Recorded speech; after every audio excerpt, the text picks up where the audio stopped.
Glancing over my records of late last night's century, I am faced with the events of a certain bitter winter. A murder in a carriage as it ran through the dense London fog in the dead of night.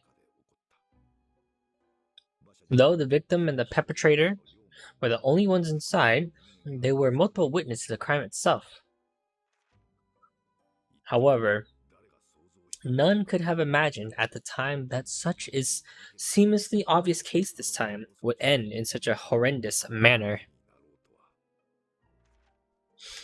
My friend, Mr. Sherlock Holmes, once said of the incident, "I believe that perhaps that case was indeed the prelude, the beginning of a long crescendo, concerto, that impressive, fuck, Crescendo.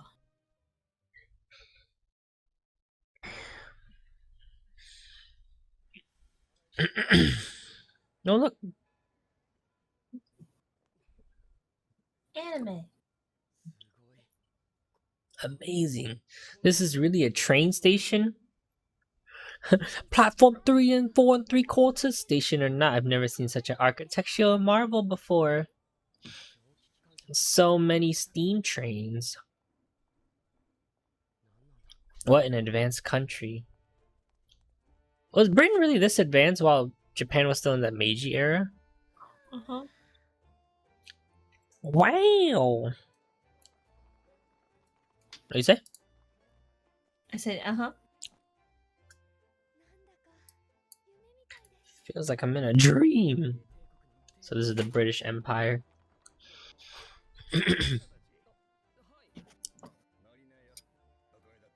Whoa, he knows Japanese. Hop on, I'll take you where you need to go.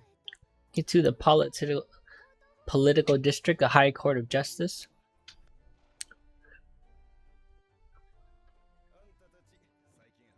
Get to the exchange students I've heard recently. I wish you both a jolly good time then.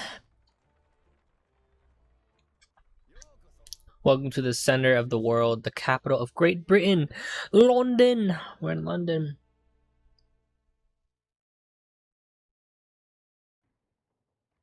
Wow. Wow, look at this. Whoa. Whoa. February 18th. 9:21 a.m. High Court Justice of Chief Justice Office. What an impressive, huge room. Do you want to talk or no? No, go for it. Okay. I'm here for the ride. Alright. How do I put this? The ambience here is incredibly overwhelming. It's almost suffocating. I've ate a lot. Like a lot. So I'm just gonna like ease up on the reading. It almost feels like a stronghold. It's been a decade since Japan opened its doors to the world. As of late, stone buildings are becoming commonplace in our country as well, but it's odd to see the real thing up close. It's completely different, isn't it? Everything here feels so alien compared to the house made of wood and paper in Japan. You're right about everything feeling alien, but I'm pretty sure there's more to that than just the difference of our country's architecture. So, what is this place? We are at the British Empire High Court of Justice. This is the Lord Chief Justice Office. Lord Chief Justice, what a name. Had it all going to plan, our country's exchange student would have come here to report their arrival today. But Asugi's gone now. Yes, he is. As such, all we can do now is play the role of the emissaries. 2 emissaries sent to report Kazuma's death and nothing more. Emissaries, huh? Once these emissaries pass their message, they must promptly return home. Return home? Just like that? In other words, in order for us to remain in this country, I would have to become a substitute law exchange student, correct? Yes, that's the exchange student must have the qualifications to become an attorney as well. An attorney, right. No pressure then. In the British Empire, it appears that attorneys are appointed by the Lord Chief Justice himself. Here and now, you must be appointed as such. It is the only chance we have to stay in the Great British Empire. Can I really do this? He's probably going to give me a case to prove myself. Oh, friends, I kept you waiting. Oh, wow. Whoa. Oh, your journey across the broad oceans from the Empire of Japan must have been quite audacious. My apologies. I seem to be 1 hour, 12 minutes, and 47 seconds late to our agreed time. Oh no, there's nothing wrong to apologize about. We both love standing here vacantly, just like statues. Wow, it's a very dick thing to say. I love wasting time. That's good to hear. I am the Lord Chief Justice of the British Empire. Heart Vortex. What a name. Wow, that R is giving off his Vortex. Naruhodo, this is where you stand firm. It's an honor to meet you, Lord Chief Justice Vortex, my lord. What's up, Skelly? Oh, I turned off all sounds just because I'm streaming. I hail from the Empire of Japan. My name is Ryunosuke Naruhodo. We just started, by the way. We're gonna probably play like maybe 2 hours. I would say maybe 3. Master Naruhodo. Welcome to London, capital of England. My country's quarterly. My country quarterly welcomes your arrival. You got it. Thank you very much. Oh. Oh wow, just like that, huh? What a boy. So, what's your impression of our capital, London? Huh? Well, the cat's got my tongue. I'm so nervous I can't remember even a single thing. I must say, sir, it's truly wonderful. Oh? I have seen the city of London while riding on the coach of the railway station. Everything has seemed so overwhelming, so impressive, words can't describe my awe. That is good to hear. The railways, the water, gas, and communications conduit stretches across this city. They're all state-of-the-art technology. No visitors ever fail to notice their beauty. Indeed. Yes, indeed, I notice it all. Wow, you really saved me there, Susato. Glad you're here. Plus, the people of the city are so bright and happy. It's downright infectious. Agreed. London's been booming as of late, as we're currently preparing for the coming World's Fair. God dang it, World's Fair. Oh, you mean like an exposition universelle? I don't think that was the right word. Quite. The fruits of all the world's culture and the artistry are to be gathered and exhibited here. But you can't expect it to eclipse that Persian trifle. It should be the greatest World Fair of all. World Fair? That's grander than I could ever imagine. I'm just in awe. That emotion is perfectly apt to describe all. The great nation's capital, London. He's definitely confident about this. I bet he's gonna die. I'm just kidding. From the Oriental lab of the rising sun to the great empire which the sun never sets. It's nothing short of fate that you would journey here. I like the chocolate when it's melted, not when it's cold. Lord Chief Justice Vortex, regarding the log chase student. I like the chocolate when it's melted. I got some chocolate. I like the chocolate when it's melted. I appreciate it when it's melted. I found the toilet. As I recall, Kazuma Asogi was his name. Oh, yes, sir. Our government has already learned about the incident via telegram. He lost his life on a boat, a steamship, en route to the Great British Empire, I am told. I should have guessed he already knows about it. My country expresses our deepest condolence to yours. Oh, thank you very much. But surely you didn't travel all this way just to inform me of his death? Question mark? We did. We've come today as emissary from the Empire of Japan to report his death. I've heard that your country heavily values politeness. I see that to be true. However, I truly regret to say, since the attorney is dead, we have no other option than to halt this the student exchange. Please. What is it that you need, young lady? There is something that Ryunosuke Naruhodo to say regarding this matter. Master Naruhodo? Here comes truth. I'm gonna fucking say it. I'm gonna fucking tell him. My lord, would it be possible to find some way to continue this exchange program? Of course. Our country desires the very same. However, as long as your country's attorney is absent, nothing can be done about it. Then, what if our country could provide another attorney? What a strange thing to say. Per the plans, your country should only have sent us a single attorney. An attorney by the name of Kazuma Sogi. That is all I heard on the matter. About that, I cannot make any outrageous remarks about the Lord Chief.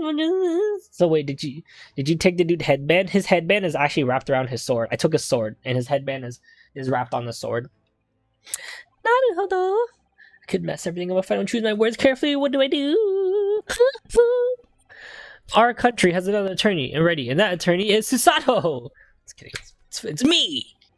It's actually you. You're actually Japanese. You're the attorney. Like, what? I'm Nihon? Ha, you will? I'll be honest. Oh, I'll be honest. I'm not qualified for the job. Not qualified. And yet you still call yourself an attorney? But I've stood in court as an attorney before. It was just once, though.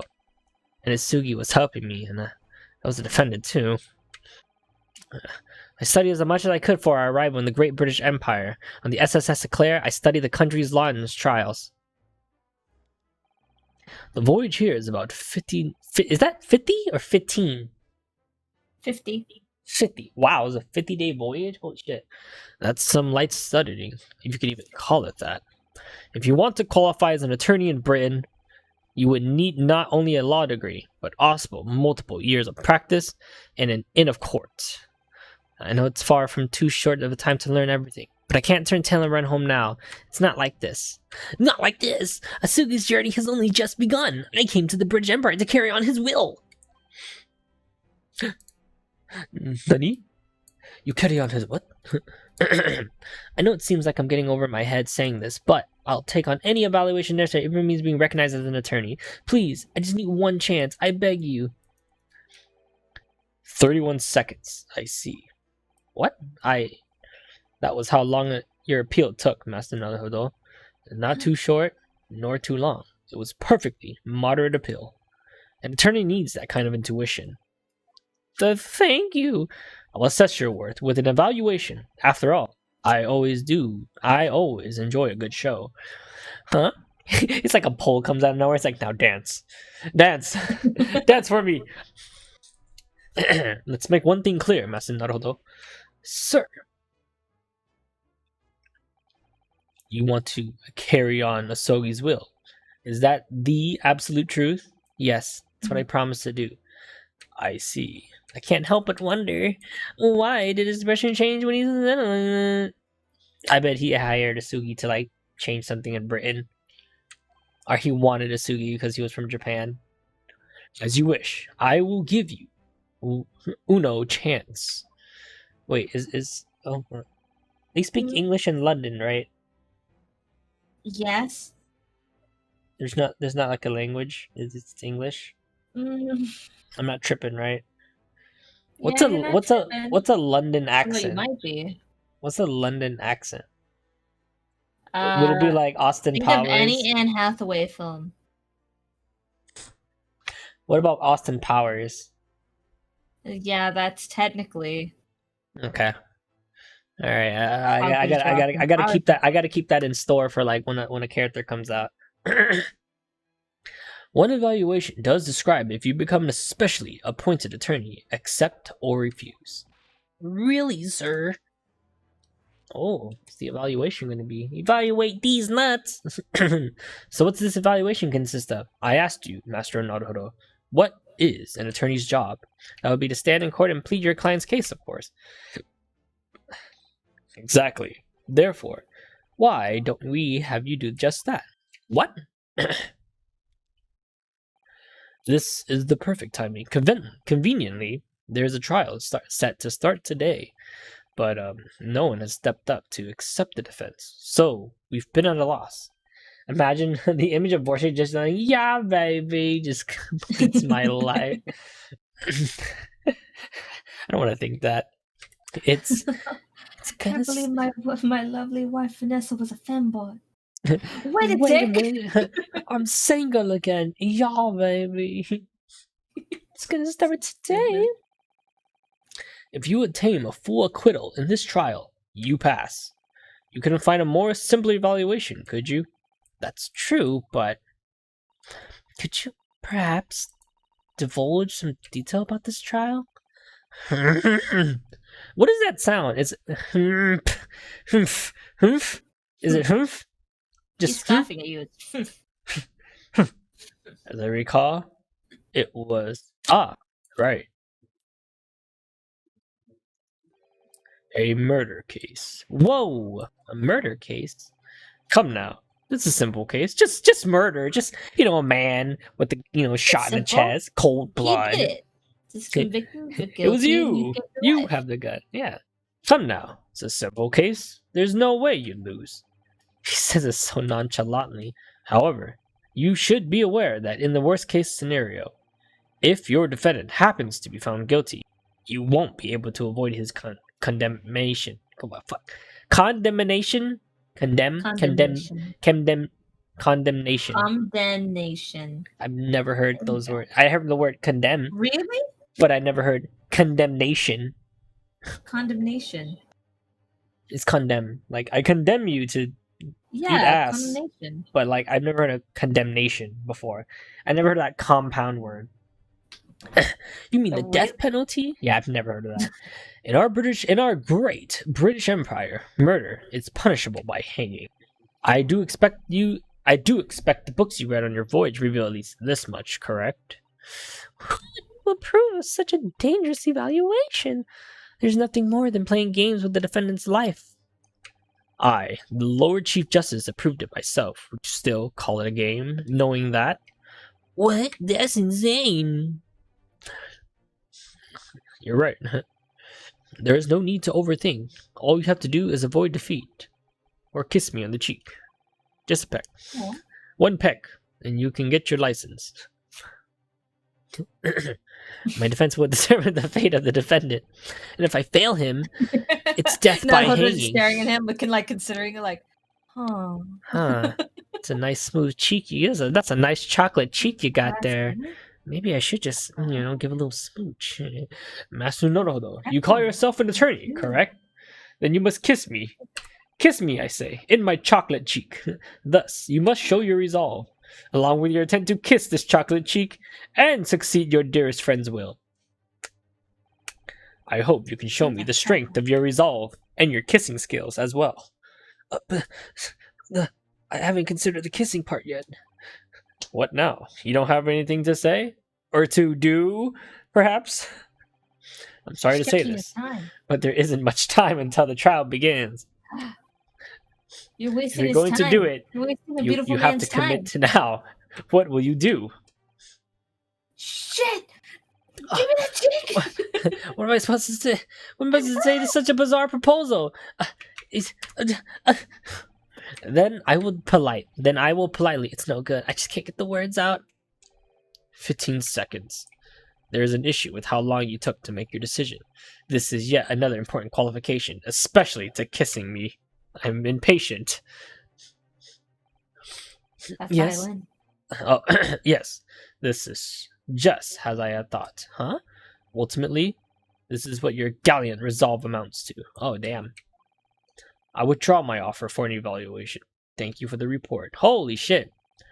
I shall arrange a boarding ticket for tomorrow. You will do well to return to the Far East. Holy shit.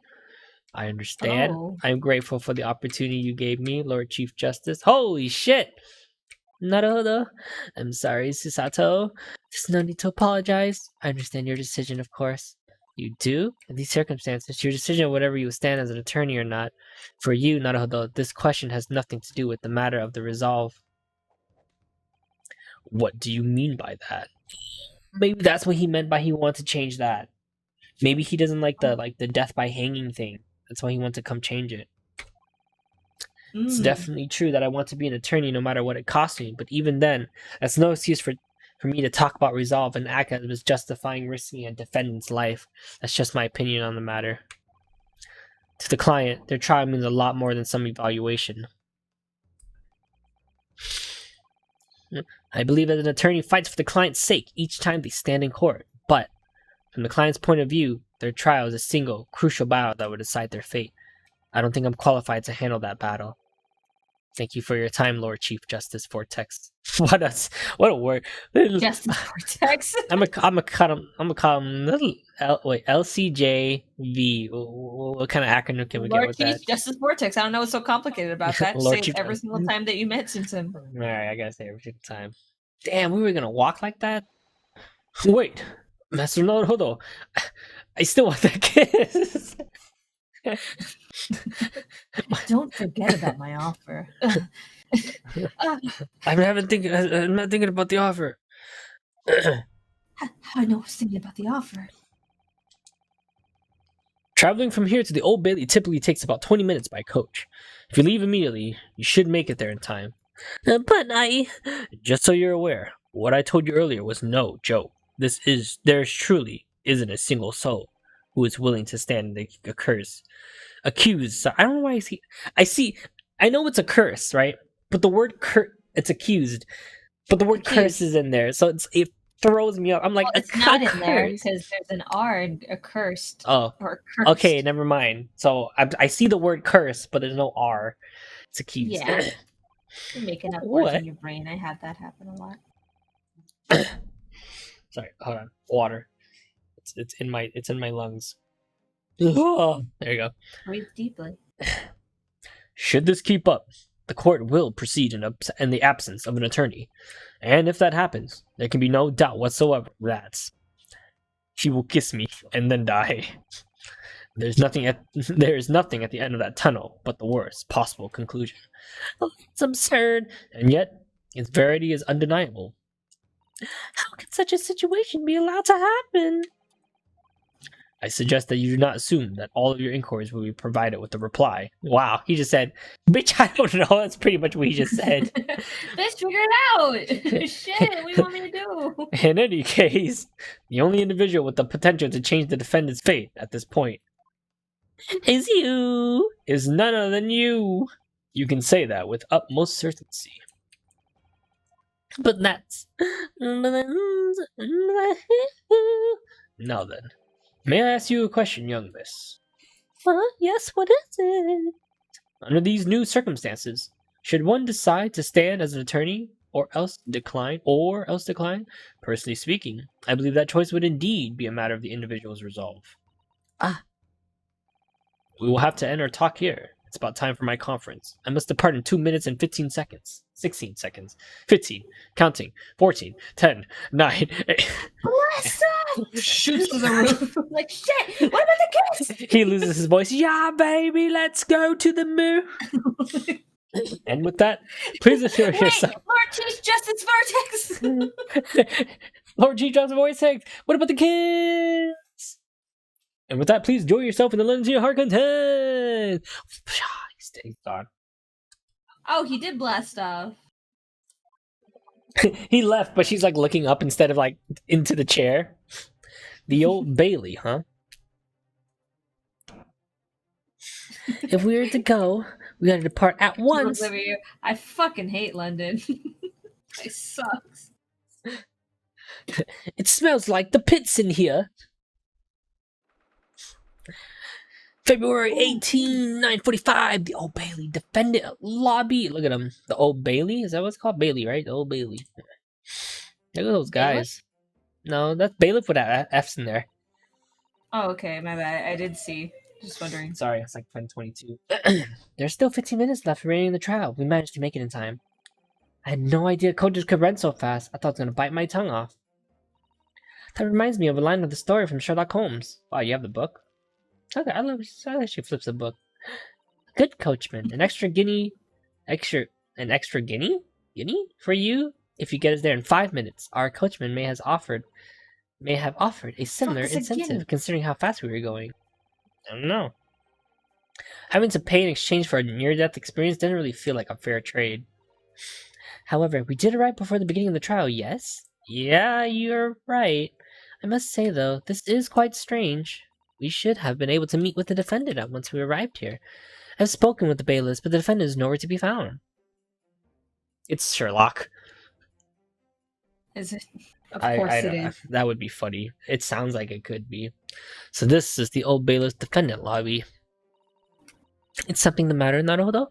The atmosphere is so tense, so different from my own country's Supreme Court. This feeling of crushing anxiety of someone who's about to be judged. I could recognize it since I just experienced it myself not too long ago. I'm sure it was just a feeling of deep hopelessness. Oh my, you two over there. Oh, okay. You've came all this way here. What an unfortunate man. That's it. I can That's tell perfect. you two, you must have your own share of squares of trouble. Those impasse, almost blank face, must bring the minds of the people of the Orient. The two of us came from. Oh yes, I understand. Well, say no more then, baby. So, how Say much no will more then, baby? So, how much will it be? Well, we're just. Oh no, I fully understand. I can sympathize with your situation. Oh, the despair of me being in a foreign land with nowhere to eat or sleep and penniless too.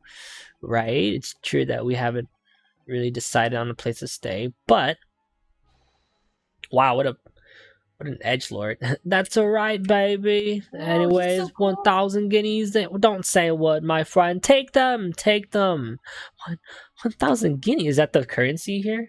What's the matter, Susato? You're really just loud just now. 1,000 guineas. Is it? Am I saying that right? Guineas? Guin? I just keep saying it. I'm gonna look it up. All right, give me that Google speech. That's enough to erect a mansion. That's enough to erect a mansion in the wealthiest neighborhoods of Tokyo. What? Oh, this is nothing. Despite the appearance, I'm prepared to expect troubles, baby. Pound. The what? Shillings. The sum of a pound. Guinea. Guinea. Yeah. Oh, so it's like the sum of a pound. So it's like basically saying plural money, plural dollars. I suppose. Because it's a sum of a pound. I don't know. And they would pay in pounds. Yeah, sum of a pound. Yeah. I would have 2 ounces to resolve to buy in London, or 2, yeah? Or perhaps there'd be 3 times over, yeah? What kind of expect troubles are you imagining? Anyways, we can't simply accept that much money. Oh, he just threw money in my face. He just hit me in the face with that coin. What a fucking bitch. Of course, I'm not just handing over this money for free, baby. You just have to do one simple request, huh? Oh, no, honestly, it's quite embarrassing for me to say this, but you see, my trial is about to begin. Oh, trial. I thought he was going to say something else. I have a proposal. See, my trousers all about to drop. Like, oh my god, no. Take the money back. I would have a request for you to stand by my side in the court as my attorney, yes. Huh? But oh, no. It'll be all fine. He looks guilty as fuck. All I need is for you just to stand there. After all, at this rate, my trial will proceed without the need of an attorney. I should have known. What the Lord Chief Justice said was true after all. Excuse me? Do pardon me, but could you possibly be the defendant of this trial? Would no one take his case because he's an asshole? Maybe because he's obviously guilty. Or that, yeah. It was murder, right? It was a murder trial, yeah. And he's the one who's suspected. But the thing is, they might bust that out. Oh my, could it be? Do you not know of me? I'm the great celebrity of London. Me, the great celebrity of London, baby. Yeah, he looks guilty as fuck, which is why he's not guilty. You think so, Skeletor? Yeah. Right. You see, we just arrived here in London this morning. Now I see. I suppose that does make sense. Over near the Hyde Park, there's a second public park what I found beautiful. A park, sir? Yes. You found something in a public park? Megudel Park. It's spring, lovely flowers, blooms, and the birds sings. I feel like I'm not doing this accent right. I was born from my humble donations, you see. Because I'm looking down while you're reading this to me, and it just all sounds like a bunch of foreign shit. Okay. What? You mean you funded the park? Let's go down to the lovely and get some boinkers. I'm sorry, what? A capital where the smalls never cease. That's my dream. I feel like I'm doing Australian. Like, I constantly met you that would never fail to find your ideology. That's Sounds amazing. good. Well, now, yeah, Honestly, now you're you're definitely going incredibly into like crocodile hunter yeah, territory to just it's reel definitely it back like a little bit. I need Make it yeah. horrifying. I don't know how to. I need to do London. Like, Yeah, cheers, cheers, you were doing cheers. Honestly, maybe I'll do a higher pitch. Okay, let's see. That's no, that honestly was your good. incredible I could admiral. just say Despite my curiosity, they called me the Consi Magno of all people, a criminal. Australians are just Brits who are further down the skill tree. Oh my god, dude. That almighty London police are a shadow of the former glory. Don't you agree? Huff, huff. He's hyperventilating now. At any rate, naruhodo. Shall we introduce ourselves while the defendant is busy hyperventilating? While he's fucking suffocating, let's introduce ourselves. Let's swimming do at the that. mouth. Let's introduce ourselves. Mr. Megdo? Megundel. Megadol. Megad Megandol. Megandol. Megandal. So Megandal. Megandel. What Megandel. what about it was Meg Dal? Like Just call him Megan. Megan. No, I know Megan. Mr. Megan. What's in Megan that hat? Dal. So the truth is we traveled to this great British Empire to London so that we can study the law as law exchange students. And if you have no attorney, if you would like, maybe we could be. Why, yes, why haven't you been discussing that very favor? Stand by my side, and you shall receive 1,000 guineas. He says that, but something feels strangely off about this. Definitely feels like a threat. Megalodon, maybe that's the joke. Oh, yes, I understand. Huh? Perhaps this is what you're thinking right now, yeah? This fishy Breton won't stop bragging about all of his money. If he's had so much money, why don't he just competent defensive? Wait, what? A defensive lawyer. Naturally, the suspicious Briton is without a doubt guilty. Isn't that right? Huh? Well, you see, no. I didn't think you were on time. The question of why I have no lawyer is really weighing on my mind. It's because of the bringer of death, the Grim Reaper of the Old Bailey. Oh, it's the prosecutor. The Grim Reaper? Seriously? That is the name. That's the name the press has given to Lord Bark van Zisk, and he is this trial's prosecutor. Does the prosecutor really kill people? For those he's prosecuted, they say the Reaper has come to collect his due. And so, to this day, in the court of the Deathbringer, the number of defendants who have lived is 0, not a single one. What are you saying? Then so he's basically a Von Karma at this point. No lawyers remain with the willing to stand up against the Grim Reaper himself. It would be appropriate to call him a legend of the Old Bailey, I wager. Lord Barak van Zietsk. He must be truly outstanding prosecutor. No, that's not quite right, baby. Perhaps it must be more accurate to say he's cursed instead. Curse? What does that exactly mean? Defendant, his attorney as well. It is time for the trial to begin. Make your way to the courtroom at once. Attorney? They meant me. Or the S after the K. Oh, it's time to finally approach. Well done. I'll be counting on you. Huh? But I don't even know anything about the case. On top of that, Mr. Megado, we haven't even finished talking. Until the moment you two have arrived, I've been preparing for the worst, baby. Oh, without an attorney, I knew I would have to defend myself all alone. Standing as your own attorney? But then you appeared before me. What's more, you are like a scholar of law. This cannot be a coincidence. One might even call it fate. I beg of you, please, do not abandon me. Ow, Zelda. Bro, this has got to be like 4 rings. He's got 4. I think he's got 4. I don't even know a single thing about this case or the defendant. But I do know one thing. Right now, I can't turn my back and leave this man behind. I don't know, dude. He still seems sus. But then again, I don't know. We'll see. Maybe he's just, he's a celebrity. He's just being a hotshot. He's probably just really nervous that the person he's going against has never lost a single case, and that punishment in this country is being Death, hung. yeah, probably. He would stand to be judged in this court without a weapon or to defend himself, I'm sure. Asugi would be the first to jump to his aid. Attorney, what are you doing? If you don't arrive to the Crown Court in time, you will not be allowed into the courtroom. Understood. Understood. We'll be there immediately. Why is there my cousin Vinny level in this game? My cousin Vinny? I don't know what that is, Grenade. Is that the voice I'm doing? But first trial in the Great British Empire. Is there a So you cousin watch Vinny me. level? Oh. Watch just what I can accomplish now.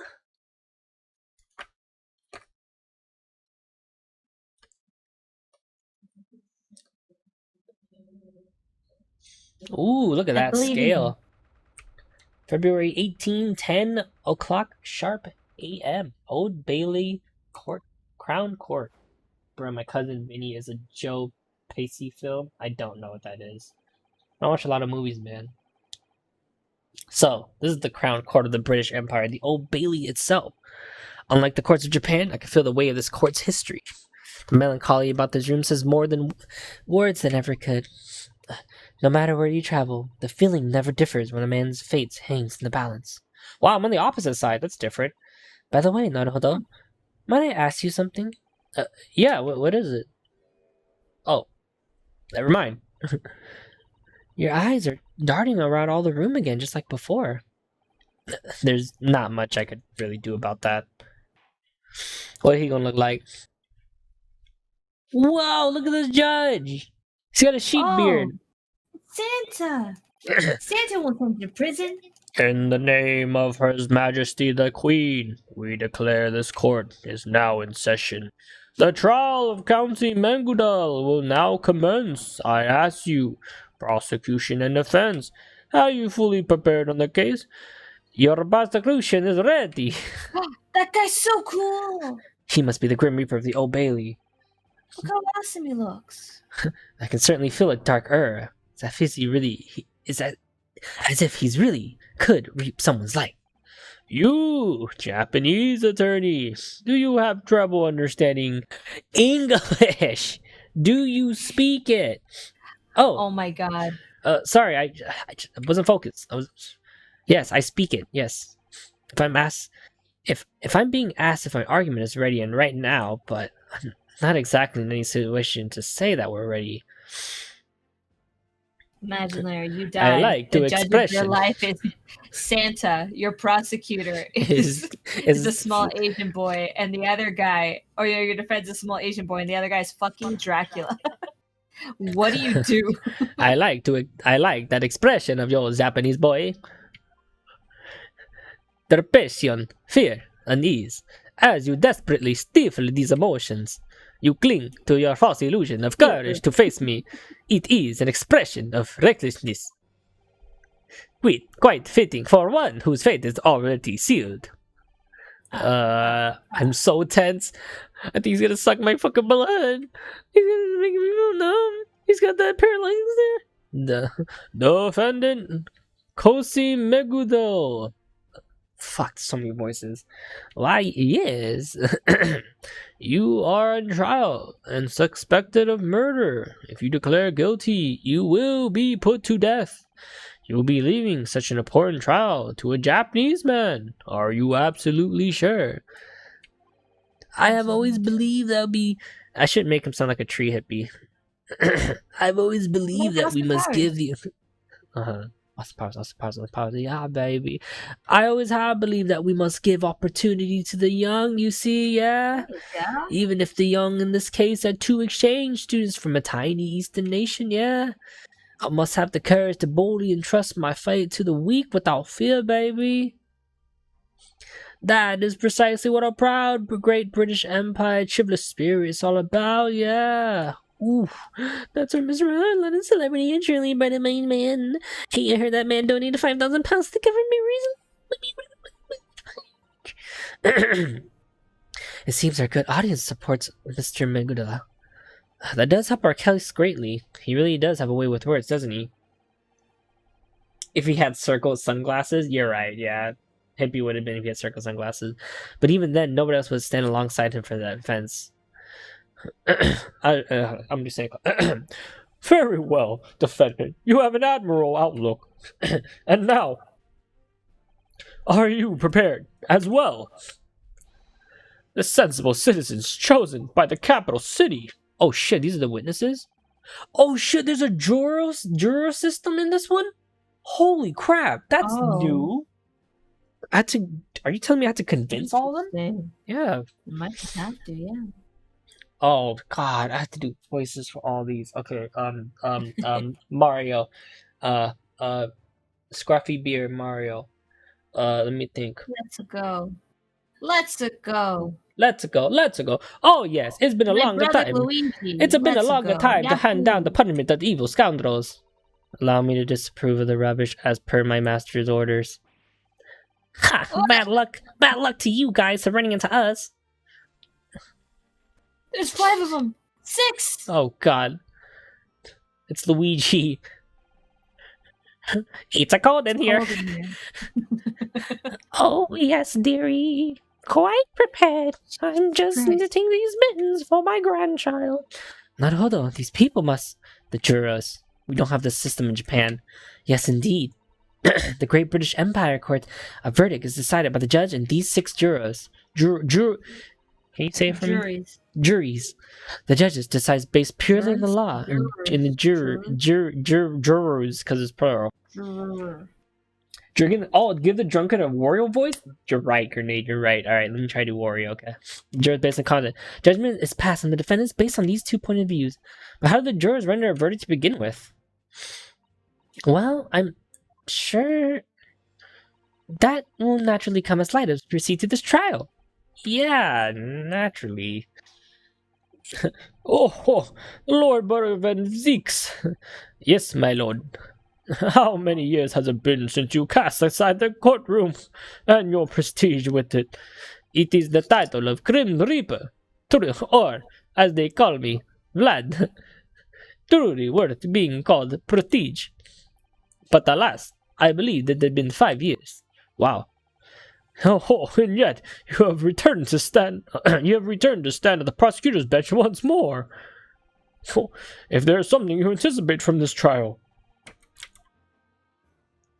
I saw a drunkard and immediately thought of Professor Layton, but that doesn't quite fit. Why is there an open flame next to the drapes? That's a good question, Grenade. I will leave that to your imagination, my lord. This brooding Grim Reaper fellow cast aside the courtroom for 5 years, returning as a legend? Oh shit. Why? Why did his revival have to be today of all days? No, don't hang your head like that. The courtroom welcomes your return. Now, I must request your opening statement regarding this case. I acknowledge. As you all know, this case cannot be more trivial. As we all know, except for the defense. Oh wow, look at him. He got a scroll. Damn, this guy tight, dude. The incident transpired 3 years ago. Dude, doing the Transylvania voice makes me miss Isaac. At around 10 p.m.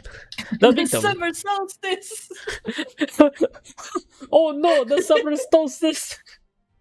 1, 2, thrice fired motor, a brick lawyer by trade. His name is Thrice fired motor. That's his name. 1, not 2, but thrice fired motor, a brick lawyer by trade. A brick layer. Thrice fired? A skilled man indeed. I've heard that the bricks he fired has never broken. Whoa. Yo, why my man Edward looking like he gonna suck some blood, dude? The victim was found dead in the omnibus mid-transit. It is to believe that the case of death is a stab wound from a large knife. Thank God it wasn't a wooden stake. Here is the autopsy report from the yard's forensic doctors. Oh, very well. The court accepted as evidence. Autopsy report has been shoved up your butt. Crime scene photograph in your butt. There is one more thing. I wish to present this as evidence as well. Why, this is blood. These are blood stains. Exactly. When the police arrived at the scene, the defendant was found wearing those very clothes at the time of the arrest. What? There was blood on Mr. Megalodon's glove? Bruh, I'm sure the dude sleep with socks on. Oh, the court will accept this as a crucial piece of evidence. Gloves up your butt. Seriously? We're being driven to a corner from the very start again? Let us continue. It says here that according to the coachman's testimony, when the incident occurred, there were only 2 guests within the coach. Only 2? Clearly, one of them was the deceased bricklayer, Mr. Moulter. And the only person was the defendant, Conse Mugadel. Yes, it is quite certainly a rather decisive. Do you have anything to say, defendant? Yes, of course. I truly have no memory of having anything done of the sort. Mr. Megalodon. Indeed, I did ride that obvious on the night of the murder. Whenever I ride in a coach, I always end up falling asleep, baby. Do you mean to claim that you were sleeping? The swaying of the coach put me to ease, you see, when I opened my eyes. The cold body of a stranger laid before me. It's human nature to try and get someone to help someone fallen before you, don't you think? So I've reached out my hand to him, paying no mind to the blood that would stain my gloves. So that must have been when those gloves were stained. I regret to say this, but the facts that point to this celebrity's guilt do not end there. What? There's still more evidence? The brick lawyer was stabbed by the murder weapon. The moment of his death was seen by multiple witnesses, not one, not two, but multiple witnesses. Why did only 3 of them react? Oh my god, I'm gonna have to shift my attention constantly. Order in the court. When the incident transpired, only the victim and the defendant were in the coach. Not only that, but when the crime was committed, multiple witnesses were present. This is no longer just decisive. I like his point. It's so slow. One will call this evidence lethal, like a stake to the heart, like the sun to my eyes, like the garlic to my nose. Lethal. Oh, I understand the situation quite well. We should have first listened to the witness who saw the incident unfold. 1 witness, 2 witnesses, as you wish. And now, bring forth the witness. 1, 2, 3, bring forth the witness. Whoa, these are some witnesses. 3 witnesses. 3 witnesses. I see 3 witnesses. This really garlic spice vampire. Alright. You may begin, witness. State your names and your occupations. Everyone calls me Beepo, yes. Oh my god. I work for a coachman driving the ominously Eastern. Oscar Fairplay. I work as a bank clerk in the city. Adam Lady first. I'm a milliner. I make hats for men. First, allow me to verify. It's around 10 p.m. Not 1, not 2, but 3 days ago. All of you witnessed the incident that transpired in the ominous during the transit. Is that correct? Yes, indeed. But of course. Then we shall move on. I order you to testify. Speak the truth. What you saw during this incident. Oh, fuck. Alright, here it comes. Oh, wow, we already just ran into a court case. What do you witness? It was the last trip of the night. We were a few passengers. The defendant and the victim were both sitting within the coach. But then, Western, he's a cowboy. He looked like cowboy. He looks like He's a chef. Western. But then the defendant suddenly stabbed him in the gut with a knife.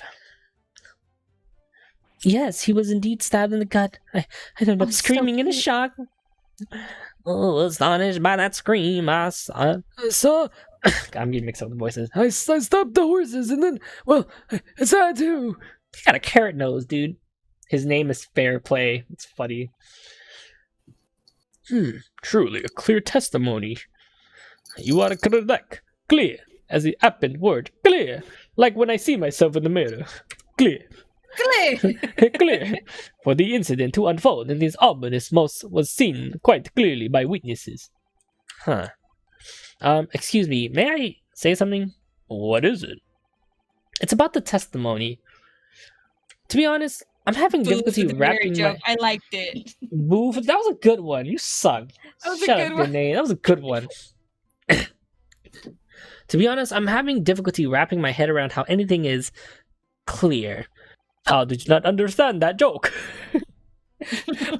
What do you mean? That joke was perfect. Say it again. Do I I am a vampire. Do I repeat myself? This incident occurred with a moving omnibus, correct? Yes, certainly. The point is made abundantly clear by now. Do you need me to repeat it? Then, just how exactly did these two witnesses happen to see the crime unfolding? If it's a moving coach, they couldn't possibly have seen what happened inside. Oh, well. They're gonna give me a picture of the coach? Good grief. I guess I do have to repeat that joke to him. I have heard stories claiming the culture of this oriental island was behind quite the times, but it is rather incredible for you to be this ignorant in the omnibuses running to London. Huh?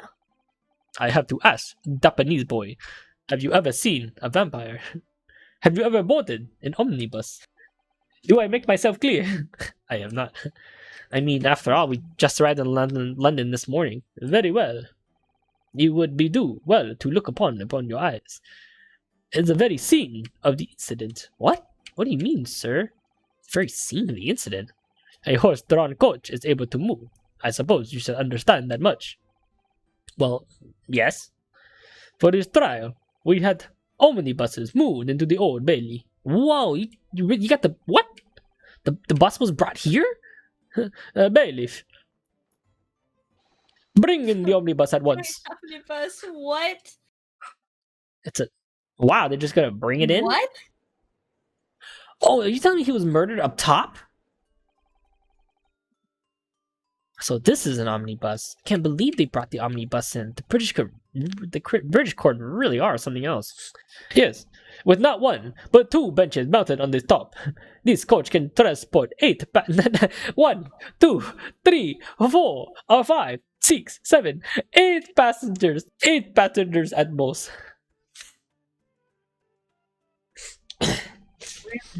Cereal. 4 individuals can be seated on the interior. Similarly, there's also not 1, not 2, but 4 seats on the roof. If London sightseeing is your desire, then ride upon the roof seats of the omnibus. Any child of London will tell you this. Bro, what year is this game in? Meiji era, so it's like, what, I would say 1900s? Like, late 1900s?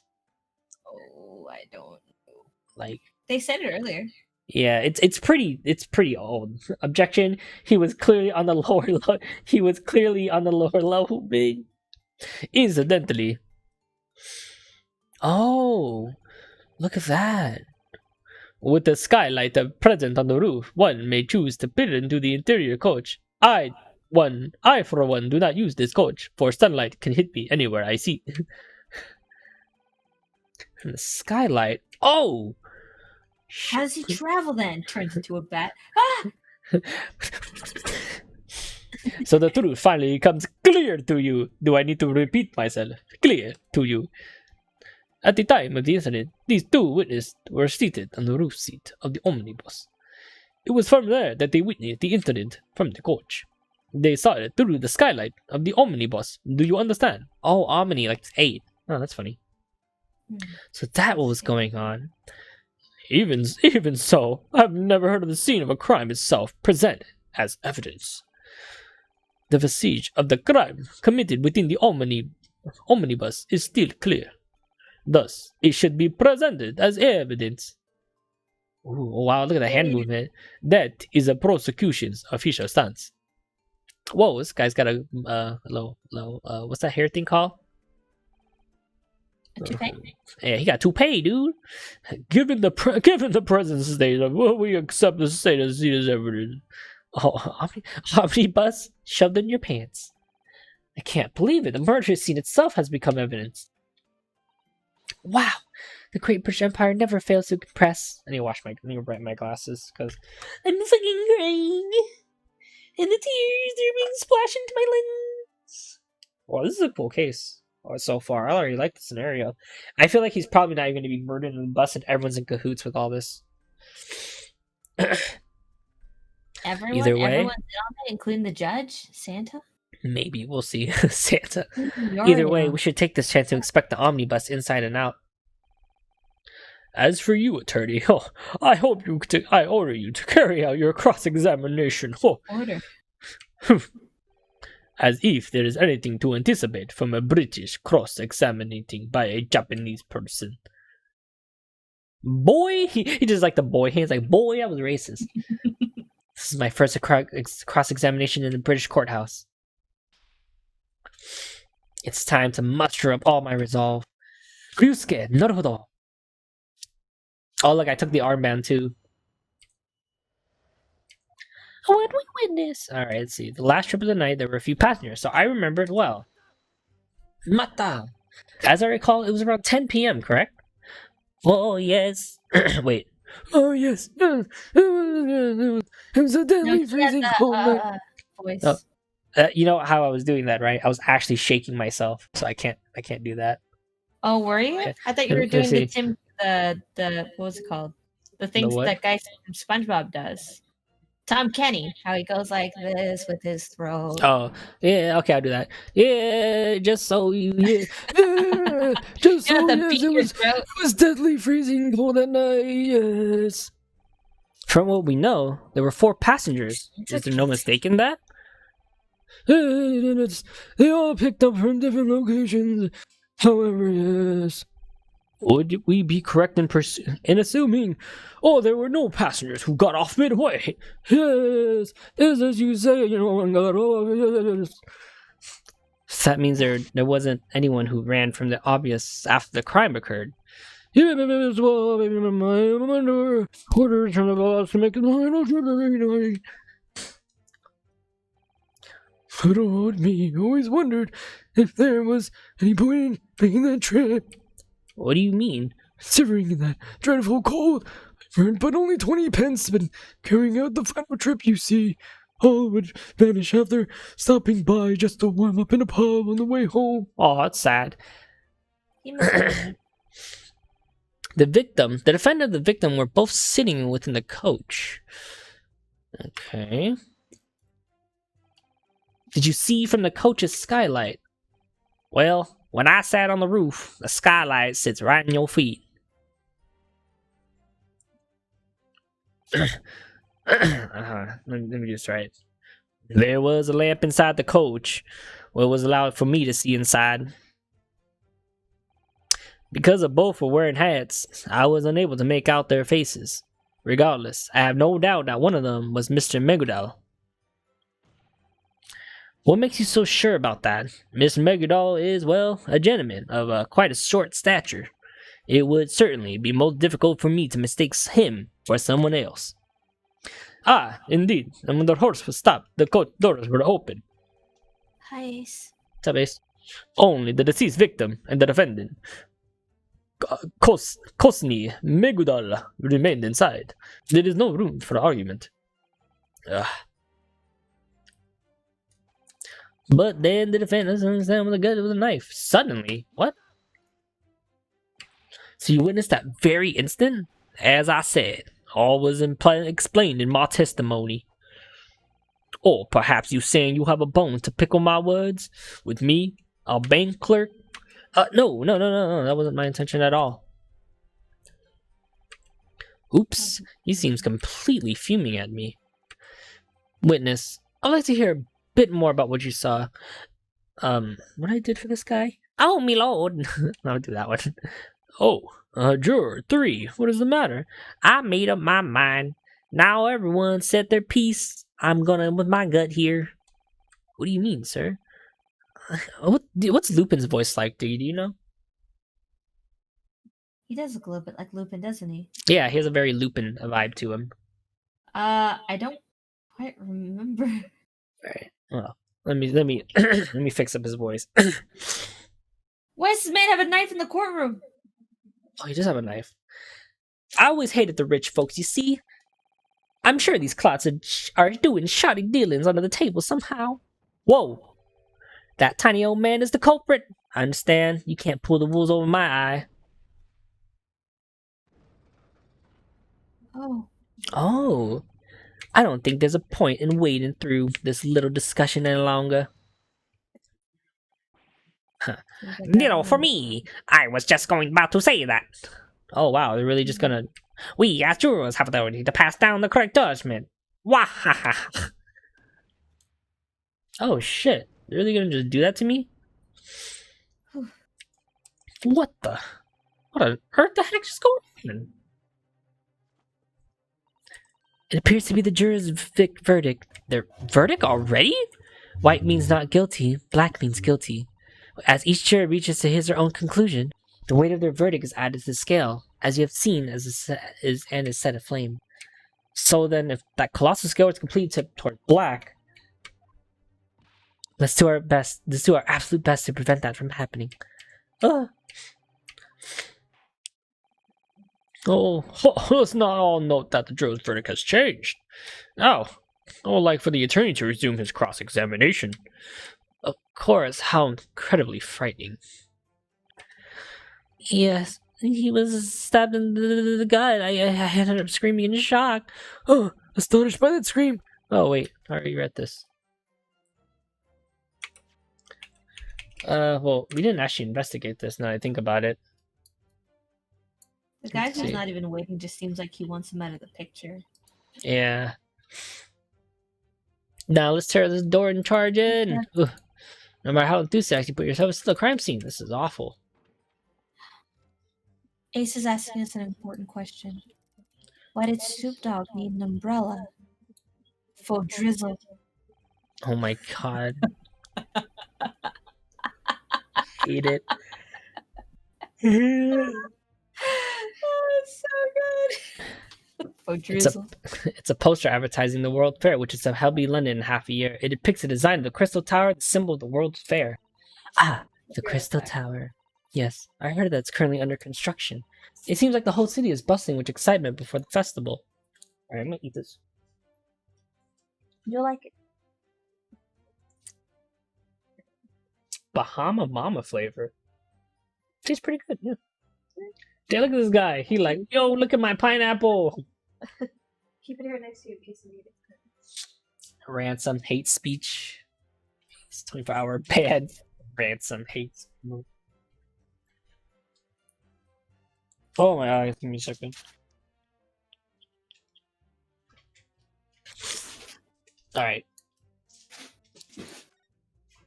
Okay. This blood would be the victims here, wouldn't it? Wouldn't it make sense? That would make sense if you look for him. It's visible from the skylight. Why would you ever plan to stab someone in a place like this? The incident occurred in the dead of night. The only light was inside the coach, so I didn't think it was possible to see outside. At any rate, it doesn't seem like the crime was very well planned.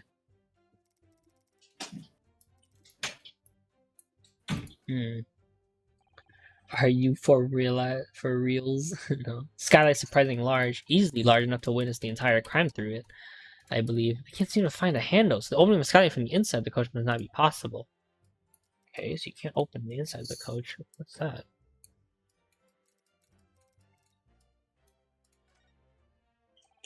It's a poster advertising the World Fair. It depicts a... Alright, it's under construction. Looks like there's a handle attached to the seat here. Let's pull it. Whoa, you can keep your shit in there. It's filled with tools for omnibus maintenance. A horse fed, though. A horse fed trot, a blanket, Tools for repairing oils and driving horseshoes. It seems to function as a trunk for the driver to store his equipment. Can't see much space for passengers to put their belongings. Well, it would be a bit troublesome to open and close it constantly throughout the day.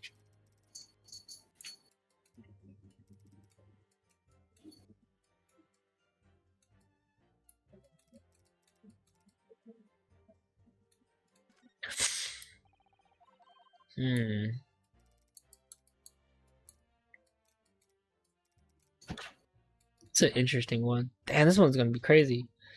This case is already like intriguing me. I like this one so far. The second one was pissing me off. Okay, so can you set the stage for me real quick? What happened? Oh, nothing. I'm still investigating. I thought maybe because like thinking about let me know what like the setup of the case. Does that say Phoenix Wright? Phoenix Wright Omnibus. Yep, that does say Phoenix Wright Omnibus. Well, tell me what the case is so far. He got shot from the top. No, he was murdered in the coach with a knife. He was stabbed in a knife, right? And the witness said they witnessed it from up top. Yeah, they witnessed it from above. So, but I'm examining the carriage to make sure looks like you can really see what's going on inside the coach. Like, yeah, there's like a lamp inside the coach as well. So there's no doubt that the witness could. Okay. So they had 100% visibility.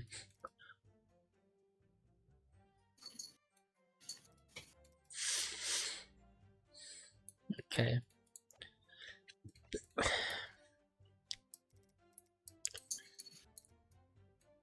And he was wearing those bloody gloves. Hey, Colonel Mustard did it with the candlestick. This is a awful thing to be faced with on the first day of London. We come this far, there's no point in gripping it now. Hey, I just remembered, Mr. Megala is right-handed, right? Right. A short while ago, he was toying with us with the coin in his right hand. Ugh. If only he was left-handed. When your hand is soaked with blood, does it really matter which hand it is? Alright, let's see. Yeah, he's dead. Yeah, that's a Is dead the body man. still at the coach? No. Okay, bricklayer, male, 54, thrice fired Modar. Cause of death? On 15 February between 10 and 11 p.m., the victim sustained a single stab wound to the abdomen. He subsequently died from a hemorrhagic shock due from internal bleeding. Oh. Wait. Oh, okay, so he bled, but he died from internal bleeding. Okay. Let me blow my nose. I don't know why I'm getting allergies all of a sudden. God, this sucks. Oh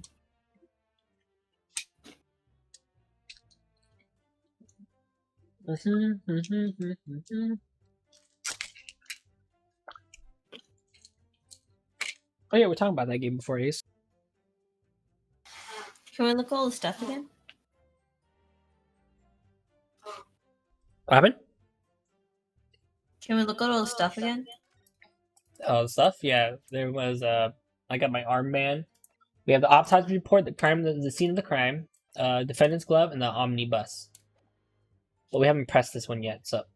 He was indeed stabbed in the gut. I ended up trimming and shot. You said that you saw the knife. You were looking down from the rooftop, correct? Yes, I was exactly seated one below.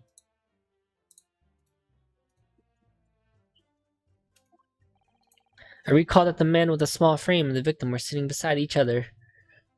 I was thinking of a new hat design I grazed in the sitting building, you see, but then my eyes just happened to look inside the coach from beyond the skylight. And I saw the gentleman's knife as I went inside the victim. I know these are suspicious. What a terrifying sight. Oh no. Oh no. It looks like the juror's doubt has been spurred on. Everyone seems remarkably suspicious of the defendant. We need to find something to refute that suspicion otherwise. Witness. Yes? The knife you saw. I presume it was none other than these. Yes, that's precisely that. Could that be? Quite so. It is the same knife that I was stabbed into the victim's stomach.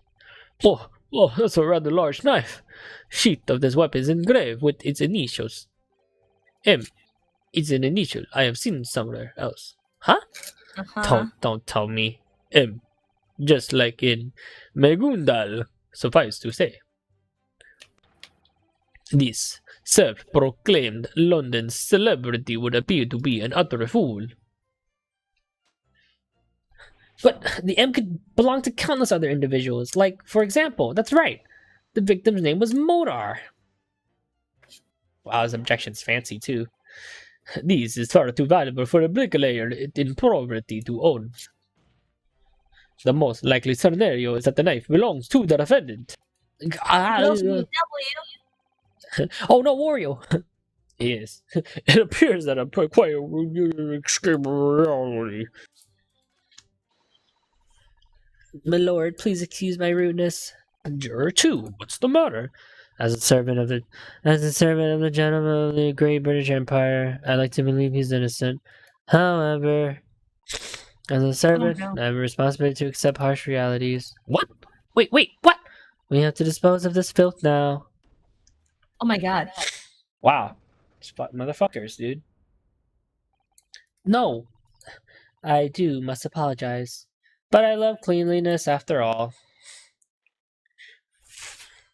This man has a knife too.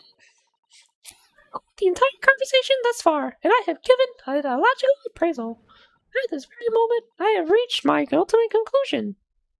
Guilty. Guilty, guilty, guilty. He is the killer.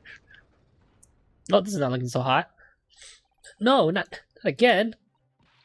Four people have already thrown fires into there. Wow, they're really talented. Only 2 more left. I wonder if they can make it in. What am I gonna do? The more I try and fish over and witness, the more the skills stand against my favor. However, as we know nothing about this incident, information is what we need above all else. Then all we can do is watch that fire burn away. Our time I have left in the guilty verdict. As a chance to retaliate will eventually arrive. We mustn't believe in that. Come on, slam. But all right. At any rate, this is all I can do for now. I can't give up here. I just need to calm down and listen to the testimony once more. Oh shit. The incident occurred, only the defendant and the victim were at the scene. Furthermore, there were 3 witnesses claiming they saw the defendant commit the crime. It's a bit difficult for me to say this, but I believe we are at quite a disadvantage. Irk! Oh yeah? How am I supposed to tackle this? Is Mr. Megudel really innocent? What if... Anyways, let's just focus on gathering some more information first. Above all else, we need to learn more about the incident. Try to listen carefully to the witness's testimony one more time.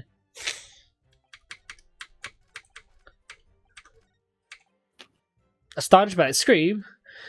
Astonished by that scream. And he saw it too? Pardon, but what exactly did you see? Ah, yes, the passenger while he collapsed on the coach floor. Needless to say, the passenger would be the victim, the bricklayer. And then the other passengers took the knife in his hand. Needless to say, the passenger would be the defendant, Kosni Megudal. And then, with the knife, some stab into the collapsed passenger like this. Objection! There was only 1 stab wound. Yeah, idiot. Is there a person like Detective Gumshoe in this? No, I think you know. What was the voice I had for him? I don't remember. God damn it. Oh, my lord. I make him sound like some fucking slave guy. Yeah, whatever works. Like servant. Might you be? I serve as a governing boss in the London Coachman's Guild. I am able to say that committing murder in a coach is the most unforgivable deed there is. But I have to make an appropriate judgment.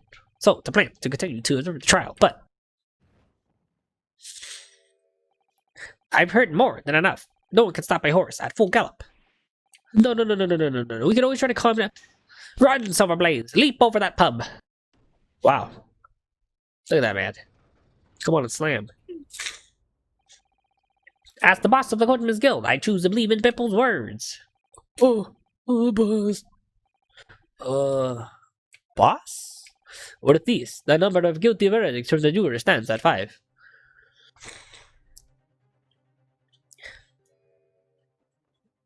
I'm just gonna finish up this dong. Madame, would you please spare a moment? Ah, yes, dearie. What is it? I presume you have taken it to the testimony of a witness, so yes. So far, yes? Ah, yes, loud and clear. Why then, madam, have you not announced a verdict?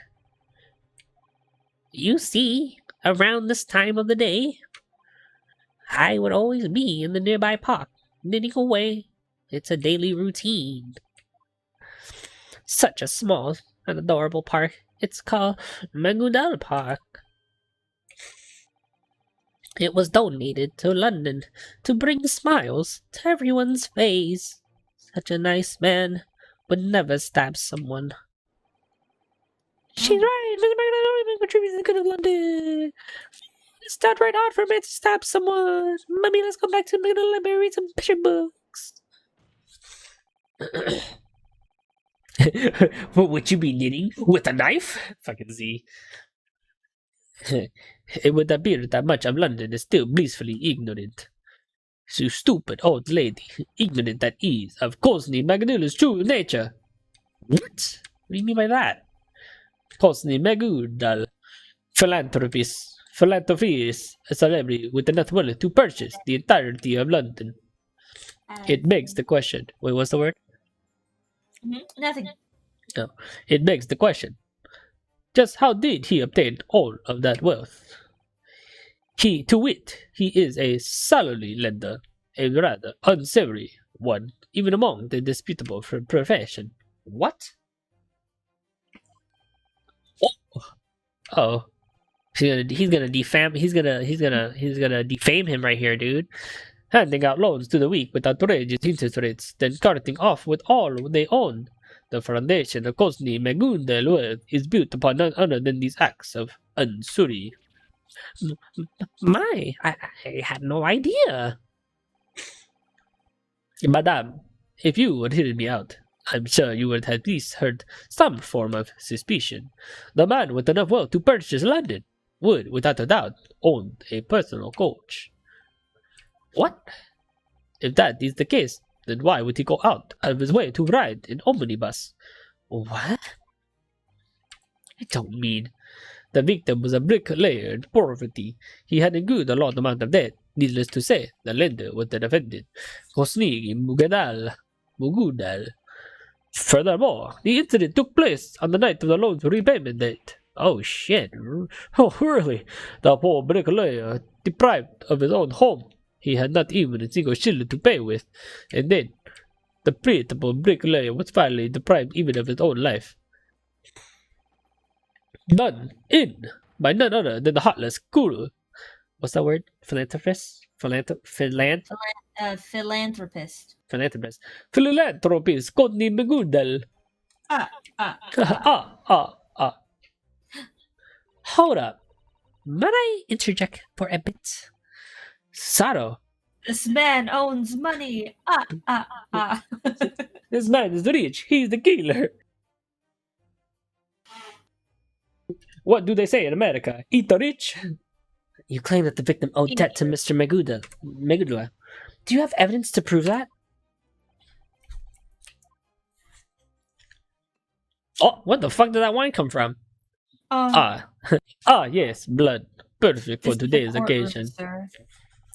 Please, forgive my impudent in my partaking of the Holy Grail within this hall of justice. There it is. There it is.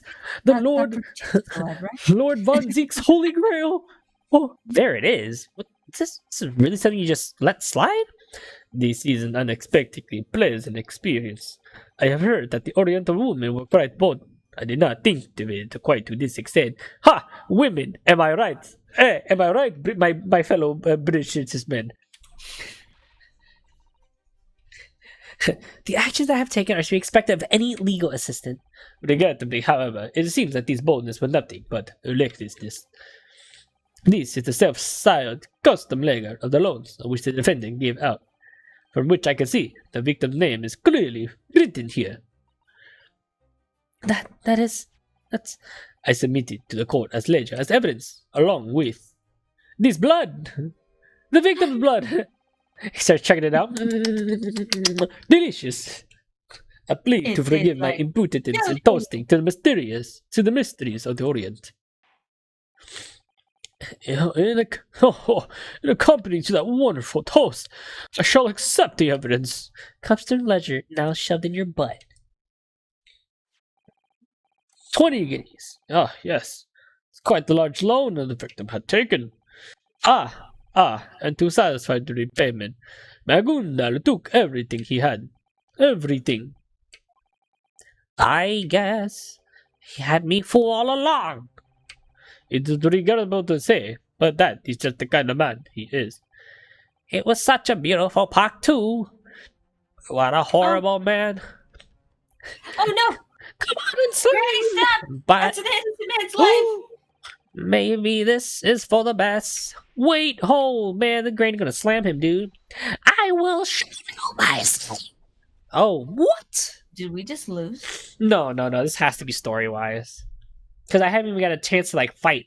No, but I mean, like, is this innocent? You don't even get a chance. Yeah. The final verdict has just been passed. Well, no, we have to convince the judge now. We still have the judge to convince. Oh. According to the Great British Empire's Code of Law, should all the jurors reach a guilty verdict, the trial will be suspended. The sentence will be then passed down by the presiding judge. Or, so does it written, sentence. In this case, the death penalty. Oh. It seems that there is yet more. What? What else is there? However, if the defense... The juror has all reached an unanimous vote. Oh, God, I can't read today. It's okay. You're doing I great. bow. You have my sincere respect for your prompt and just verdict, good jurors. As the Great British Empire Code of Law dictates, the trial shall end now. We shall immediately move into the verdict. I trust there are no objections. Ah, fuck. Sato, please just tell me one last thing. Oh, of course. Just now, you were about to say something. It was about the Great British Empire Code of Law, however, the defense. What comes after that? Oh, yes, just give me a second.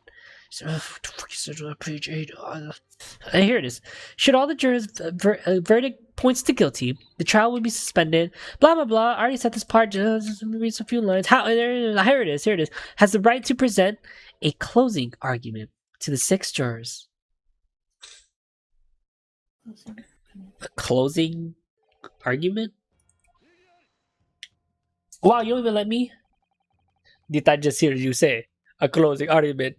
I picked it up using echolocation, the thing that bats use. Bats have echolocation? You didn't know that? Bats They're not dolphins. Bats have really bad sight. They're not dolphins. They have good. That's why they use echolocation and they live in caves. That the book of law you hold. Tell me, in exactly which era was it written? Oh, you would know, you fucking vampire. Judging from that binding, its origins easily date back to over 50 years ago. Ha! I knew it. I was alive there. It was in my hundreds. Such a concept is no longer recorded within the current code of law. An obsolete legal process long since culled from our practice of law. You fucking Z, you fool, I've wrote that law, and now I don't use it anymore. That closing argument is now nothing more than a courtesy of our long history. They use hearing. No, they use hearing. Don't they use echolocation? I don't know, probably. I don't know, bats. No. Susato, what exactly is it to begin with?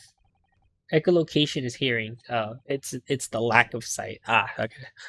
This closing argument. What are we saying? Oh, yes, just fuck. Just give me a second.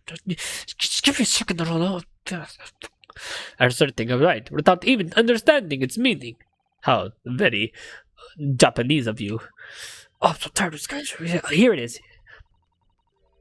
It seems we're allowed to persuade jurors. Persuading them? Even though the jurors have already chosen verdicts? Yes. As if it's changed their verdicts as a result. The trial must continue. It says so right here. Changing their verdicts, huh? This could be our very last hope. As a record of the lawyer of the past did, indeed asserted its rights to persuade the jurors. However, somewhere along the line it became nothing more than a formality and vanished. Why might that be, my lord? Because it was meaningless. Because look at me, I stand here. Oh, some doodles. Well, I'm tired. How was your Osu, my dude? I saw you play Osu, and did you switch to Among Us with Q?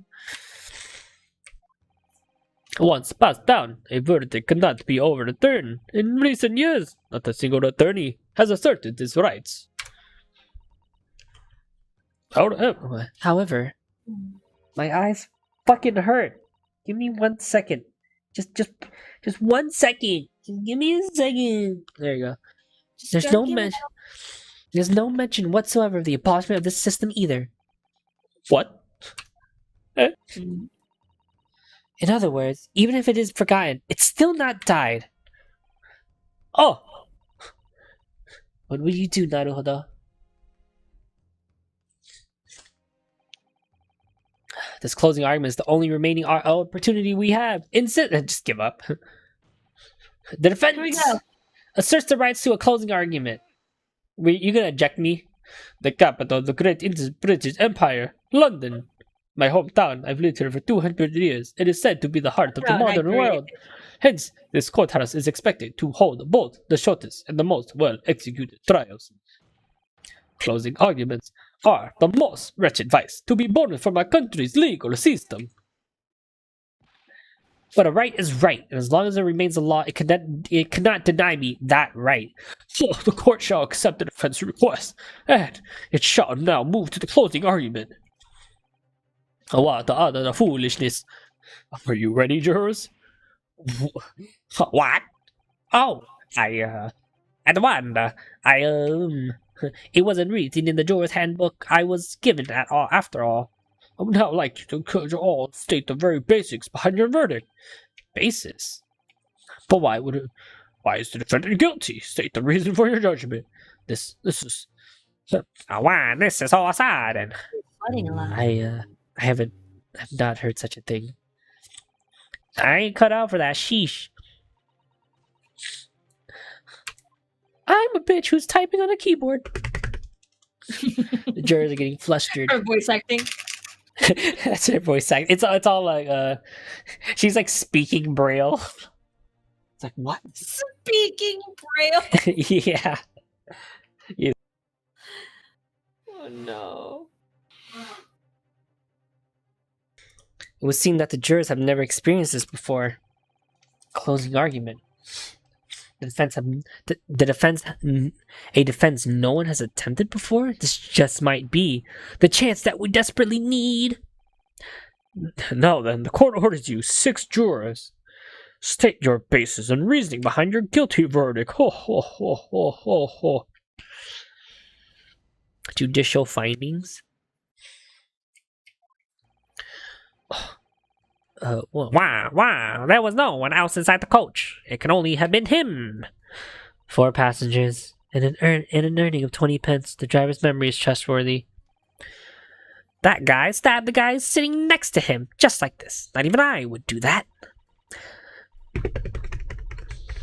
I simply came to a logical conclusion based on every statement so far. There's so many people I actually forgot all their voices. The fellow inside the Coachman Guild honestly, our fees is always 4 pence. I can't believe he stabbed the man who was already on the floor. All 6 members of the jury voting guilty really puts me in a difficult position. They do seem a bit vague in their statements of reasoning, at least. In any case, I'll give a shot. All I need to do is persuade them, right?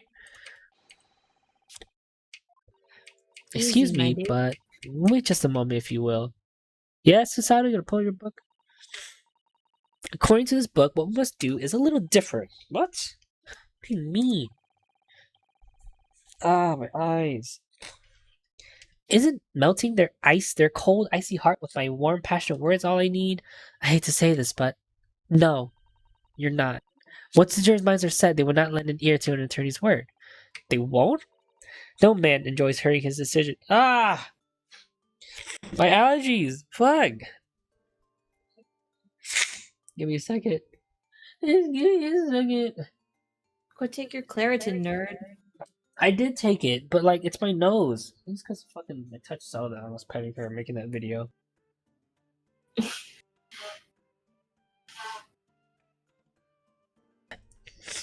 All right. You okay? Alright, okay. No man enjoys having his decision wantonly criticized, after all. The more an attorney attempts to persuade them, the greater the backfire. But that's completely ridiculous. Let me try something when I think about it. Test. But that's completely ridiculous. I'm trying to think if I lower my mic, can you still hear me from here? Oh shit, you can still hear me. Can you hear me, guys? Yeah. Whoa! Okay, I'm doing this thing where I can hear my own voice, so I can hear how I sound. Let's try that out. Can you hear me trying to find an almond in my thing of peanuts? Yes, I do.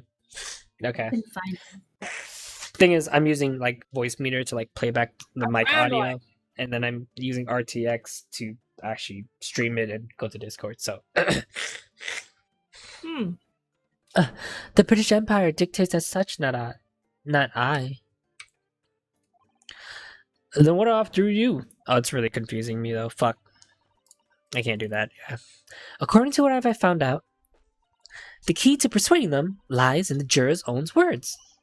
The jurors' own words? The jurors are chosen randomly from the citizen and called forth. That's why, even though they appear to be ununified in opinion, they are, in fact, total strangers seated next to together. So you're saying that that's their weak spot. Exactly. Let's listen to their statements, one by one. And should there be two statements that contradict each other, we have to show these statements clash. Jurors contradicting statements. Oh, now that I think about it, there's not much difference from a usual cross-examination. Yes, you are very right. I need to show their contradictory and statements clash against one another. I might just able to do it. No, it's not quite right. I have to do it. Now then, defense, we shall commence the closing argument. Move to the witness stand and present your argument clearly and precisely. Yes, my lord. Whoa, look at me. I'm all fancy. Here's my rebuttal. Alright. Inside the coach. 20 pennies. The driver's memory is trustworthy. 4 passengers. The guy stabbed the guy sitting next to him. Like this. Not even I would do that. I clearly came to a logical conclusion based on every statement spoken so far. The fellow coachman are always 4 pence. Oh. You clash with this fool. Whoa. There's a clear contradiction within those 2 statements, you idiots. A contradiction? Pray tell, what is it? Me? A contradiction? What on earth are you talking about? Oh, on the name of the silver plates, I swear I know nothing. It's true that according to the testimony so far, on the night of the incident, the crime scene had 4 passengers. Furthermore, according to the driver himself, his earnings were 20 pence. Such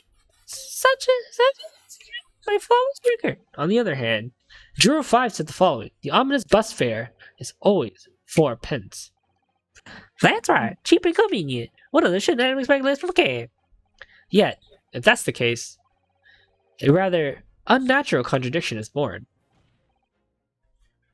Well, what is it? 4 pence a passenger. 4 passengers. How much would that earning be then? Oh my. That's 16 pence. Pensy. Am I reading that right? Pensy? Pence. You're doing Pence? your Okay. Right. The sum doesn't match up. 4 pence is left over. That's just enough for a single passenger. Single passenger? Therefore, during the night of the omnibus, it was possible that there was one more passenger on board. What in blazes! Could something like that be real?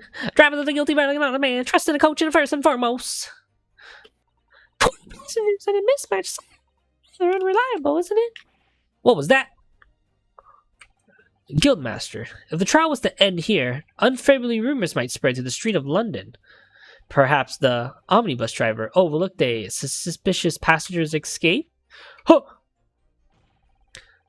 Man, I do suggest that you continue this good-for-nothing trial? Oh, she's like, ooh, let me get this shit on paper. According to this book, you must send aloof the flame of innocence. Whoa. Ho. Whoa, ha, ha. Wait, Wario. Why just a minute, you? All of the views have already lined up, but now...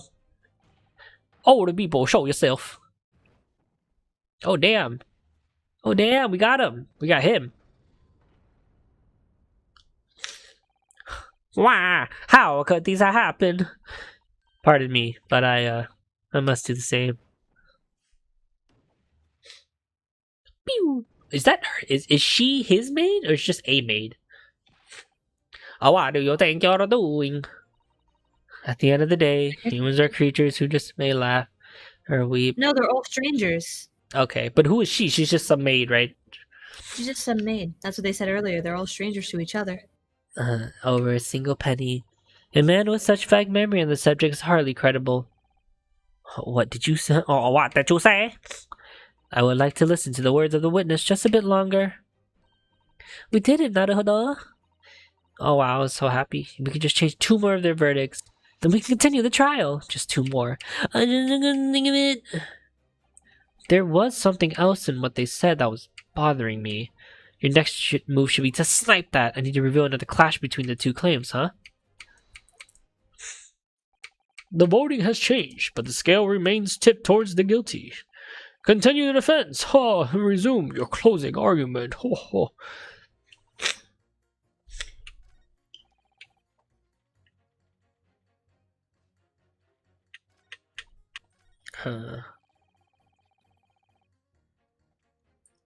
I could press these people too? Oh my god, dude. Indeed. According to the testimony, only the defendant and the victim were the coach. Yes, that's exactly what I meant to say. However, there could have been other possibilities that we haven't thoroughly considered. Oh, I like what? Well, how about we all try to think about it together? You are came from a faraway land, so perhaps you do not understand that because we reached the verdict, no longer we have any reason to think together. So it's true, they are quick to turn a deaf ear. I guess that's all I can do for now to show how much their arguments clash. Find the contradiction lurking within their statements. Easy. Huh. Oh. That old lady wants to murder. This guy. Your 2 statements are in complete contradiction, you fucking idiots. What in blazes defense? The court demands an explanation. But I was only knitting Grandpa's sweater, I swear, dearie. What does that even mean? The hell's a contradiction? I saw the defendant stab the victim. That's how the witness from earlier testified. By the way, Juror 3. What do you want? Can't you see I'm busy? In what way would you say the defendant stabbed the victim? Ha! Are you trying to test me? Like this. He stabbed the guy next to him. That prudish bank clerk said so. Indeed. The fair play testified to that effect. Now then, Juror 6. What is it, sweetie? How exactly did the defendant stab the victim? Oh, dear me. From what I heard... It was like this! Into the fallen brick layer. That's what the driver said. Hold still.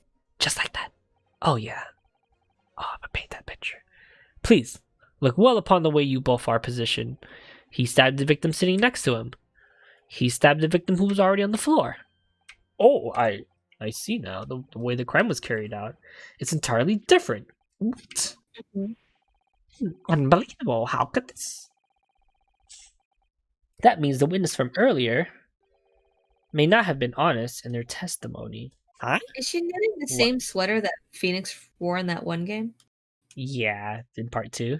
I think that's supposed to be the same sweater. Or it could just be a hard one. That I do not know yet, however. The trial ends here. The truth will never be found, will forever be lost to the darkness. Would you all truly be content with that, highly esteemed jurors? I don't want that to happen. Yeet! Old lady yeets flame into time. The great scales. What in the blazes? There's like so many characters, I can't remember these voices. It's okay, I think you're doing great. Oh wait, you two! I don't listen to him, that black clad yes, he's using that Eastern black magic. Black magic. But actually be pretty useful right now. Oi! Black clothes! Huh? What? Me? Oh, yeah, what is it? So, what's wrong with these two seeing different things? What? Consider this. Huh? First, the moneylender stabbed the victim next to him. Exactly like this thug here.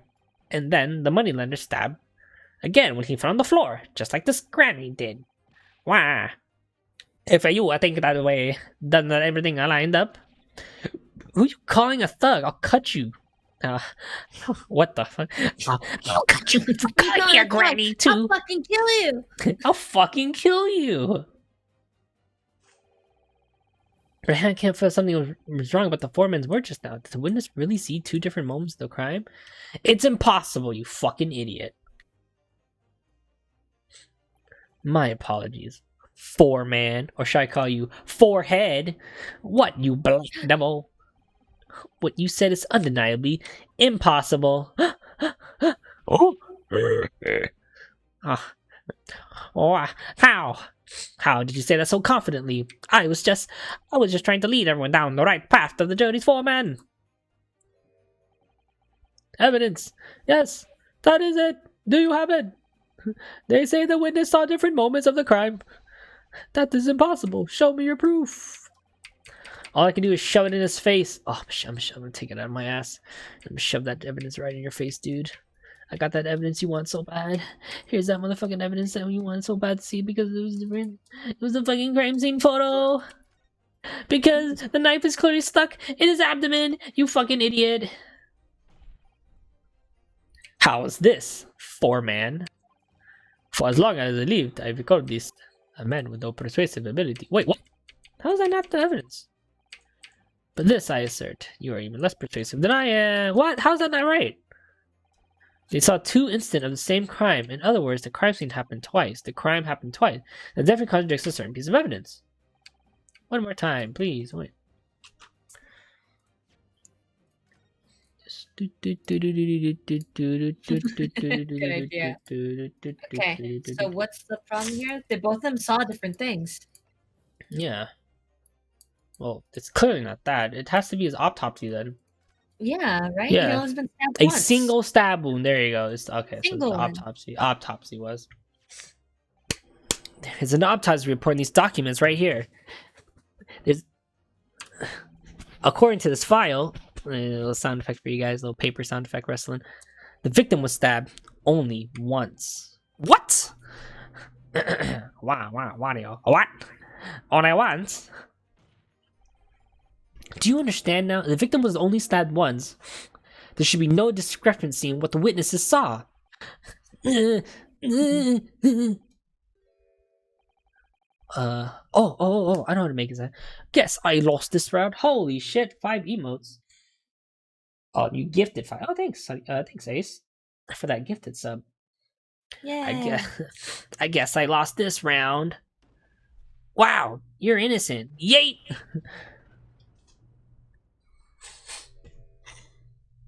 Oh, unbelievable. 4 people have voted not guilty.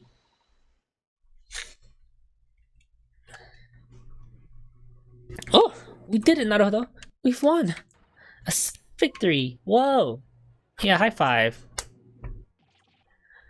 Oh, what do you think you're doing? Quiet, old man. I wouldn't stand for any stupid lies. But we weren't even meant to deliver the verdict as once. I told you to put a sock in it. I want you to know who's lying through their teeth. So if you ever come knocking at my shop, I can shave their head with a slick knife. So I guess that knife is a barber then. Oh, he's a barber? Oh, alright. In the light of this sudden and unbelievable situation, the vote of the jurors had changed. Hey, thank you, Diggy. Yeah, you're doing so well. The vote of the jurors have changed as a result of the closing argument. 2 votes guilty and 4 votes not guilty. Therefore, the court acknowledges the misalignment of the verdict and orders you all to resume the trial. Now then, defense, prosecution, witnesses, return to your proper places. From this point on forward, the court expects further deliberations of the truth of this court. Where are the cookies and milk? I need my cookies and milk. Now, Prosecutor Van Zeeks, please. Proceed to the testimony at once. Wow, another gifted sub. I appreciate that, Ace.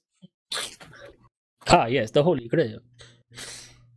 This one is for you, Ace. I shall pour one for the homies. I poured one. Whoa, he crushed it. Oh, that was Holy Grail.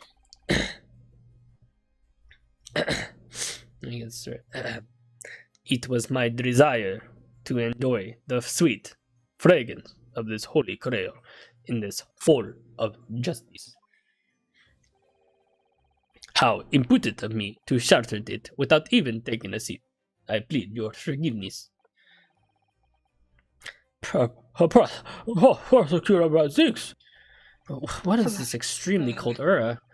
The prosecution has remained silent throughout the closing argument. We have lent our ears as a token of respect to the ancient code of law, as foolish as it is. But it is appear that I have vastly overestimated the intelligence of the jurors. Oh, these people were... I think some of these people were fucking bribed, dude. Look at them. Absolutely. Are you kidding me? Yeah, absolutely. That's probably why the British system is so fucking bugged. It sounds very familiar, doesn't it? I suppose it does not matter. The more obvious a truth, the harder it is to convey its validity. This is why our court... Yeah, validity. Oh, what's up, booty? This is why our court arranged this meeting to have a chance to explain the case at length. And now, intense zoom in. Look at the zoom in. It is time to draw the curtains on the next duel. Hurrah! Whoa! I take off my cape. And request that the witness take the stand once again. Not once, but twice again. I didn't know you wanted to get pegged so badly. Let's do this. A witness. I presume you have heard the closing argument just now. Oh, yes. But of course. His name is Lady First, right? But is it a dude? Lady First. Is it a male? Yeah, gender? It's a man. He's a man. Yeah, he witnessed the murder. He's a little cutie boy. I bet he's the fucking murderer. He's so cute. Oh, I heard it, sir. Witness, as I recall, you were the coachman, Beepo. Am I correct? Oh, yes. Beepo. If the testimony earlier you purposely kept quiet about a 5th passenger at the scene, you will find yourself with a criminal charge. Do take that into consideration. Oh, bang, bang, bang. The court now orders the witness to provide a second testimony, namely, testimony regarding the numerous doubts that arose from the closing arguments. I bet one of these guys was on it. Not one of these guys, they're hiding someone. There were 4 passengers that night, truly, but it's just I bet everyone's gonna benefit from this man being dead. Right? Yeah, somehow. He's a bricklayer who is poor. We don't know about the motive yet, so we'll see. It's not just everyone benefiting from this man being dead, but also the guy on trial going through. Yeah, because he's a lender. Yeah. At that time, as a passenger, I was told that the coach fee was 5 pennies, you see. Oh. On the top of being scammed, I was forced to see something so horrifying, so much to bear. Mr. Mangadula stabbed the victim. That's what I saw. An unshakable truth. I do believe he stabbed him, yes. You do believe? What kind of fucking is that? What kind of fucking thing was that? What exactly does this mean? Give me 1 second, Judge. I must drink my G Fuel. Yes, the energy that fuels my vampiric body. They have to take out your tonsils? Oh, damn. That sucks, Grenade. Let me fix my apron. The feast, not one, but two, but the fifth passenger that our Japanese attorney brought us on about never existed. The roots of this mischief is that coachman there. Oi! People! Yes, boss. Yes, boss. The fee of the coachman guild all agreed upon that was supposed to be 4 penance, and you pocketed the extra money, didn't you? Well, it's cold. It was the last dispatch. There weren't many customers either. I don't know how I put an extra word in there, Sonny. That's not very proper coachman conduct, it seems. Oh, I'm sorry. Disgusting. People, you prat! Thanks to you, our credibility has taken a beating. But, sir, Yeah. just the week before, I had to pay 10 penance to ride the omnibus. Rockets! Oh, bullocks! 5 penance times 4 passenger, that would make 20 penance. I've calculated 10 times over, but the result refused to change. Well, that's math. That's how numbers work, Susano. This is so sweet. I must drink my beautify brand G-Flu before we continue, my lord. Floor gang. This is for all the pros out there. Oh. Bro visited his freaking, what was it? Holy Grail to non-existent. I know. It appears that one doubt has been clarified. In any case, attorneys, the court hereby orders that you begin a cross-examination. The closing argument serves no functions other than to prolong this trial. I pray you do your utmost to entertain us. Fuck yeah.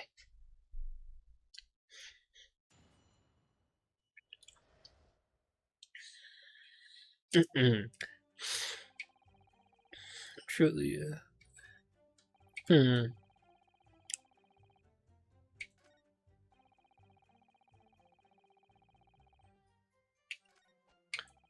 The man stabbed the victim. What I saw is unshakable truth.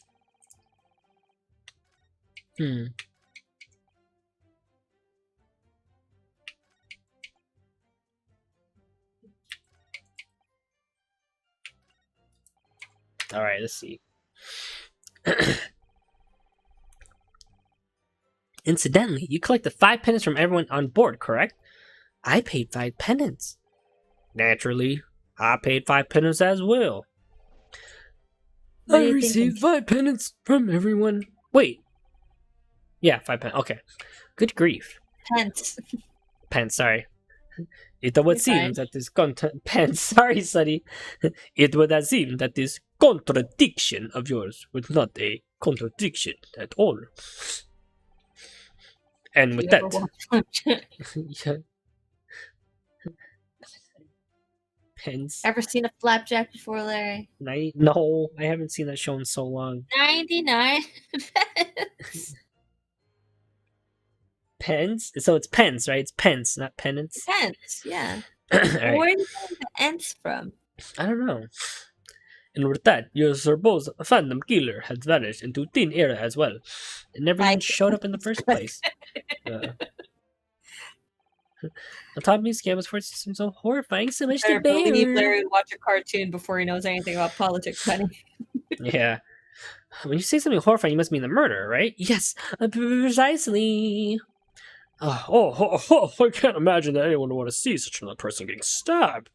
To be honest, I didn't actually see the moment it happened per se. You fucking lying ass bitch. Is that so?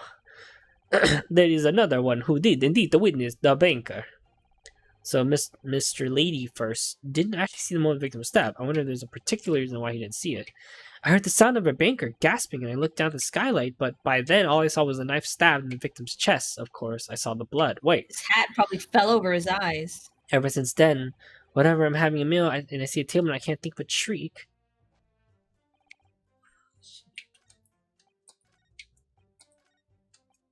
Well, that's the thing. He said chest when he got stabbed in the abdomen, so... Larry had no childhood concern.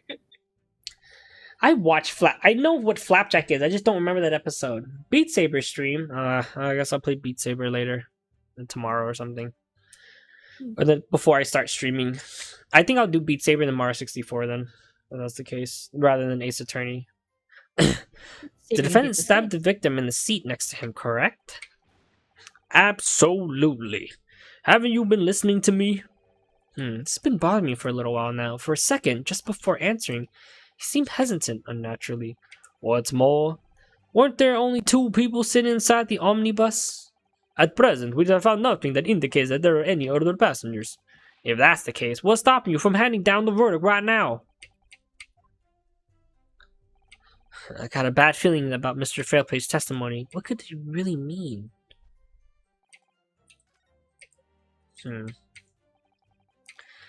Moments ago, the trial was about to come to a close, but somehow we've managed to keep hanging on. Alright. He's uncovered some new information in this cross-examination no matter what. However, if we just thoughtlessly press these witnesses, you may end up revealing information that could prove to be decisively against our case, but if I let that scare me, you'll end up losing the vital information from you. Indeed, you are correct. At any rate, I can't let these the smallest reactions get my... Oh, so...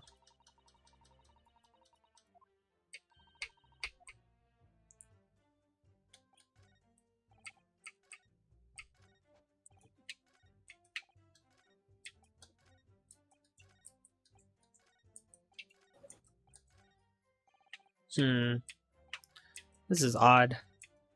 What you thinking? I don't know. Well, I didn't press everything, so let me press this.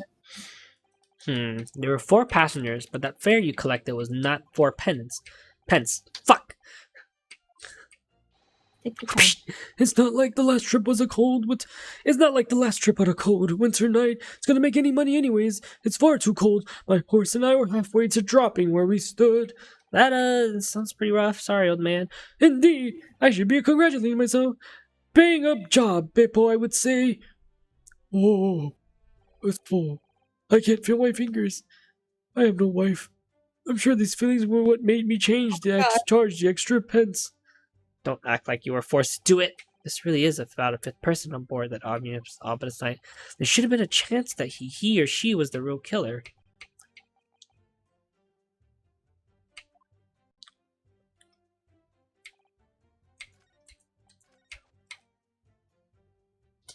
Okay, I think it's here. The defendant stabbed the victim. Is he correct? On the next one, correct?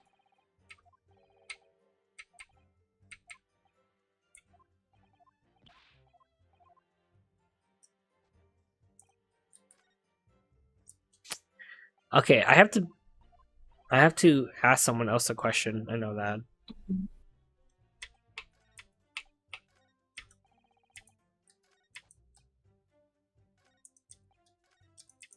You can't present anything to them to maybe make them talk a little bit more? No, I don't think there's any evidence that do present to them. Because I'm trying to press information off of them. I think it's this one right here.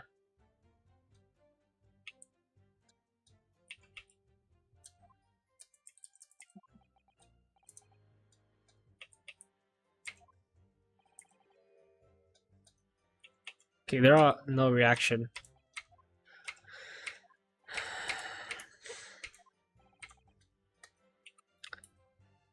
What? Right here.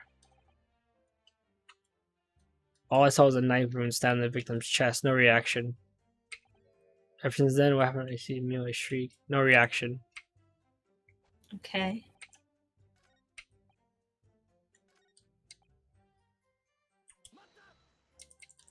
Huh. If he's in close to the court.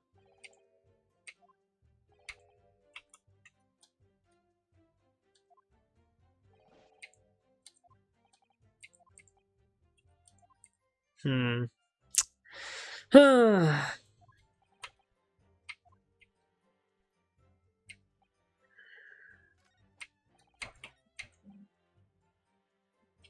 I press him right here for this one? I did, right? You testified that you witnessed the moment the victim was stabbed, right? Yes. So if I recall, the victim was lying on the floor and stabbed with an underhand grip. Perhaps. Perhaps I misunderstood. Oh, I didn't press this one. Whoops. What do you say? If I recall quickly at this time, while driving my omnibus, I heard a scream ring out from the rooftop seats. That would probably be me. When I turned to look, yes, that's what I saw from the skylight. The victim was on the floor, and the knife was sticking out of his chest. The one holding a knife was that local celebrity over there, yes, sir. You mean to say that you didn't see the moment the defendant stabbed the victim? Up until now, I was convinced that I saw it happen, but, well, when I really think about it, it would be far too convenient if I actually seen it the moment it happened. Oh, what's wrong, boy? You're looking a little suspicious. You look a little extra suspicious, boy. If I may, Mr. Fairplay, I can see through you all right now. I bet you're all thinking, it'd be far too convenient for him to have actually seen it happen that very moment, aren't you? Well, be as it may be, Mr. Fairplay is getting pretty worked up. Depending on my answer, I'm able to squeeze some new information out of him. He just happens to catch a glimpse of the crime as it was committed. Is that plausible? It could have happened. It could have been. I suppose that wouldn't have been entirely out of the question if you never stopped peeking to the skylight for even an instant, that is. Peeking? I'll have you know I'm a banker from the big city. Why, on my honor as a banker, my memory's crystal clear. Clear as that vampire. My memories are dreadful scene. Oh, if you please, witness. Yes, my lord. Please, add what you recall to the seat, or testimony. Oh, all right. Okay, you can count on me. There it is. I'll never forget the sight of his hands, both covered in blood. Objection. You stupid, bro. Both hands covered in blood, yes, then? Well, maybe covered is a bit of an exaggeration, but anyways, his hands were stained with red with the blood of both of them, clear as day. I'm sorry, but something seems fishy here. I love that fucking smirk on his face. What? Hand out a sword. These are the gloves which Miss Megadulo was wearing that night. His gloves? Yeah, these gloves do have dark stains on them. However, as you can see, only the right one is stained with blood. Oh, sorry. The G Fuel hit me hard.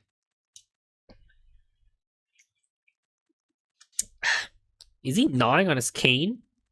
Yeah. You put your hands on that, sir. That's how you get sick. I know. You're gonna get COVID, bro.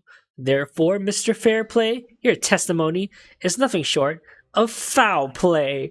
Ooh!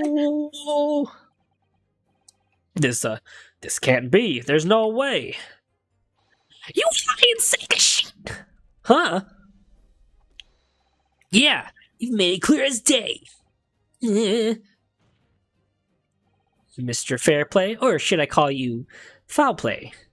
Or maybe even cold play. Fuck, I didn't have a Coldplay song ready for that joke. I didn't have a Coldplay song ready for that joke. I was gonna go, woo, but I didn't know it. If your words are lies, then your entire testimony should be called into question. When you said that you saw the moment the victim was stabbed, was that really the truth?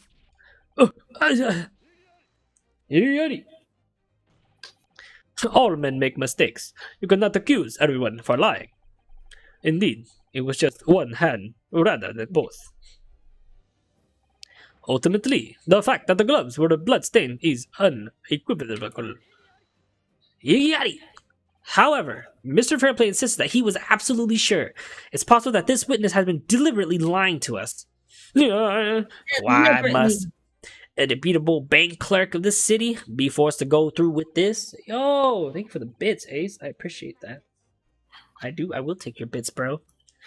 Even though I'm an upright, innocent gentleman man with nothing to hide, Fairplay supposedly has no reason to lie. But is that really the case? No, if you could just prove that he does have a reason to lie, I believe the direction of the trial would change entirely. Do I have evidence? Do you have evidence to show he's lying? Let me double check the evidence. List of customers? Yep. Yeah. All right, come on, open it up. Could it be? You're not quite sure how. All right. Let's see. I can't read any of that. It's in English. Can you read this, Susato? Not. Nani? どうしてどこだなんだと何これ何ですか Names fill the page, each one listing yet another gentleman of London. なんでどうして Well, we don't really know about the gentlemen. Not everyone in the Great British Empire is highborn. Whoa, what's wrong? Look, it's Oscar Fair? Who's that again? Whatever. Shut up. We already knew it was in the book. We should check it. Oh, the banker. You mean, why is his name on this book? Oh, I see. An astounding debt of 20 gigs. Fuck. It seems that he's due to repay his debt very soon. It may just be a coincidence, but we should take note of this. Blah, blah, blah. We should take note of this, even though we're literally looking for the evidence. Pretty good coincidence. I have evidence to present. My lord. Oh, what is it, attorney? The defendant is ready to present the evidence. Evidence? This witness has a reason to lie in his testimony regarding Mr. Mengudu. Very well. Now, I must order the defense to present their next piece of evidence. What evidence will you provide that the eyewitness testimony may have been a lie? This shit right here, boy. This is Mr. Megado's account ledger. I also need to blow my nose, Judge. I can vouch that he's blowing his nose right now. He's not lying. I swear he's not playing a trumpet in the other room. That's That is awesome. just his nose. In other words, a list of the people who suffered because of his unsuri. Among the people who suffered is a name that should be familiar to everyone here. Oscar Fairplay. Nani? Nandato? Witness. Witness. Did you borrow the money from the defendant? No, I wouldn't go so far as calling it borrowing. You borrowed $20? That's kind of a lot. I would kill a man for $20.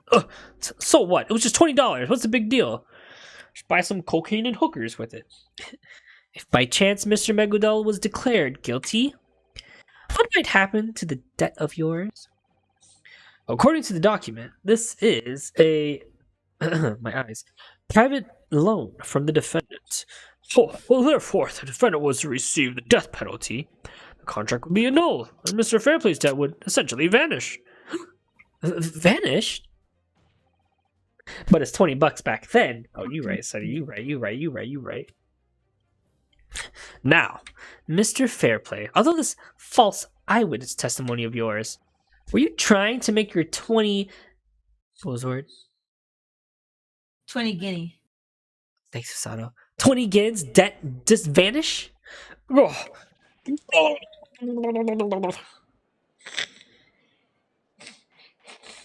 he lied in court. Yeah, I was a... Oh, whoa, did you hear that? This guy's gonna kill a man over $20. Do this banker. Or Oscar Fairplay. Yes, Your Honor. I will ask you once more.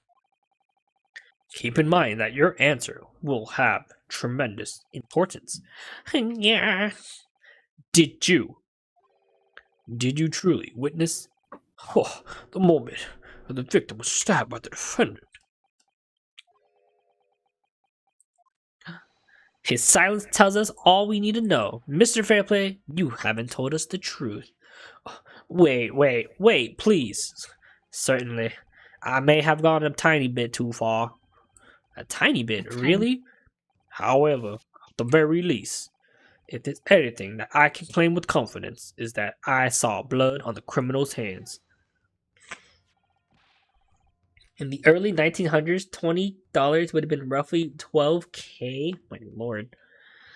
But remember, we only found traces of blood on one of his gloves. Yes. Oh, you guys want to play? Excuse me.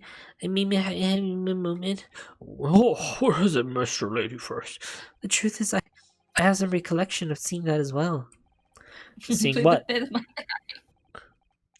The culprit's hands stained with blood, and it really was both hands. I think. What? You lying sack of shit. You're being bribed. Oh, it appears we need another request of testimony. Testimony of what these witnesses really saw and what they did not see. Is that agreeable? Yes, yeah. No, the tables have seemed to turn in this trial. Yeah, you're right. This might be finally the chance we take. I don't know what's going on. What I really saw. I gotta really be careful with my eyes and the cat. So I'm just cleaning my eyes or my glasses. Give me a second. Why are you touching the cat so much?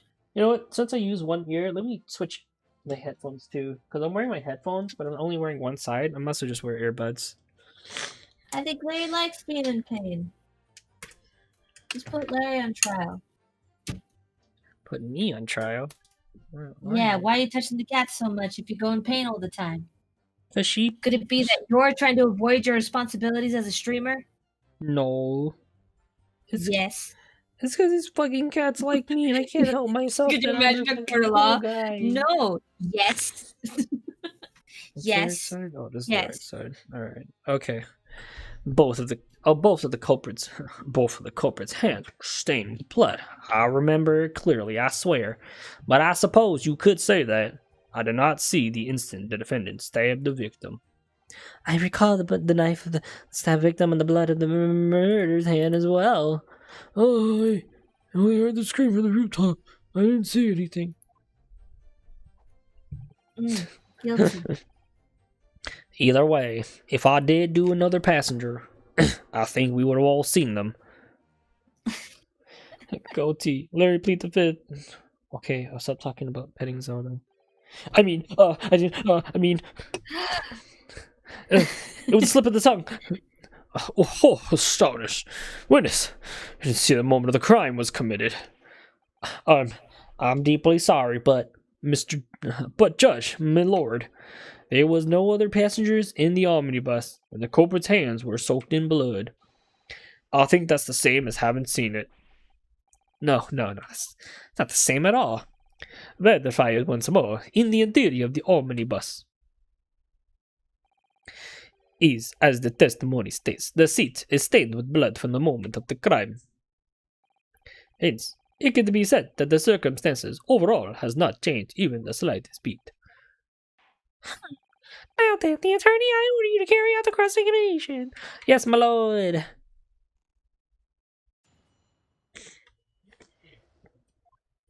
Alright, we gotta press these forward. I clearly saw it, I swear, but I suppose you could say that I did not see the instant defendant stabbed the victim. I recall both the knife that was stabbed in the victim and the blood in the murderer's hand as well. I only heard the scream from the rooftop. I didn't see anything. Okay, let's see. How rude. Hey, it's tough. Okay.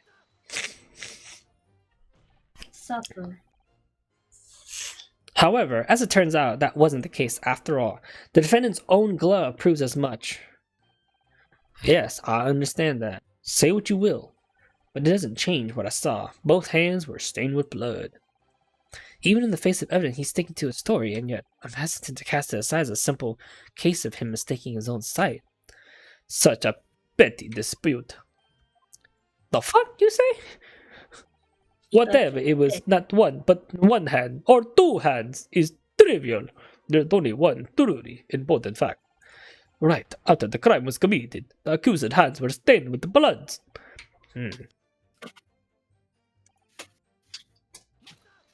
Mata. Don't try to fool the court with your vague wordings, you stupid bitch. You claim that the witness the moment the crime. You should know how important these words really are. However, there's no one else I can imagine to be the culprit. So I just offered my opinion to save everyone else's time. You owe the defendant $20, isn't that right? Bringing $20 again to this man? Were you trying to frame the defendant so that you could avoid repaying your debt? But, that's not the case at all. I only suffered a slight disadvantage, lost at Derby, nothing more. Of course, I fully intend to win it all back at the Derby this week and pay it all up. Oh, you gambler. You don't say. A slight disadvantaging loss, huh? I'm a banker. Simply borrow money is a bit of the weekend. There's no trouble at all.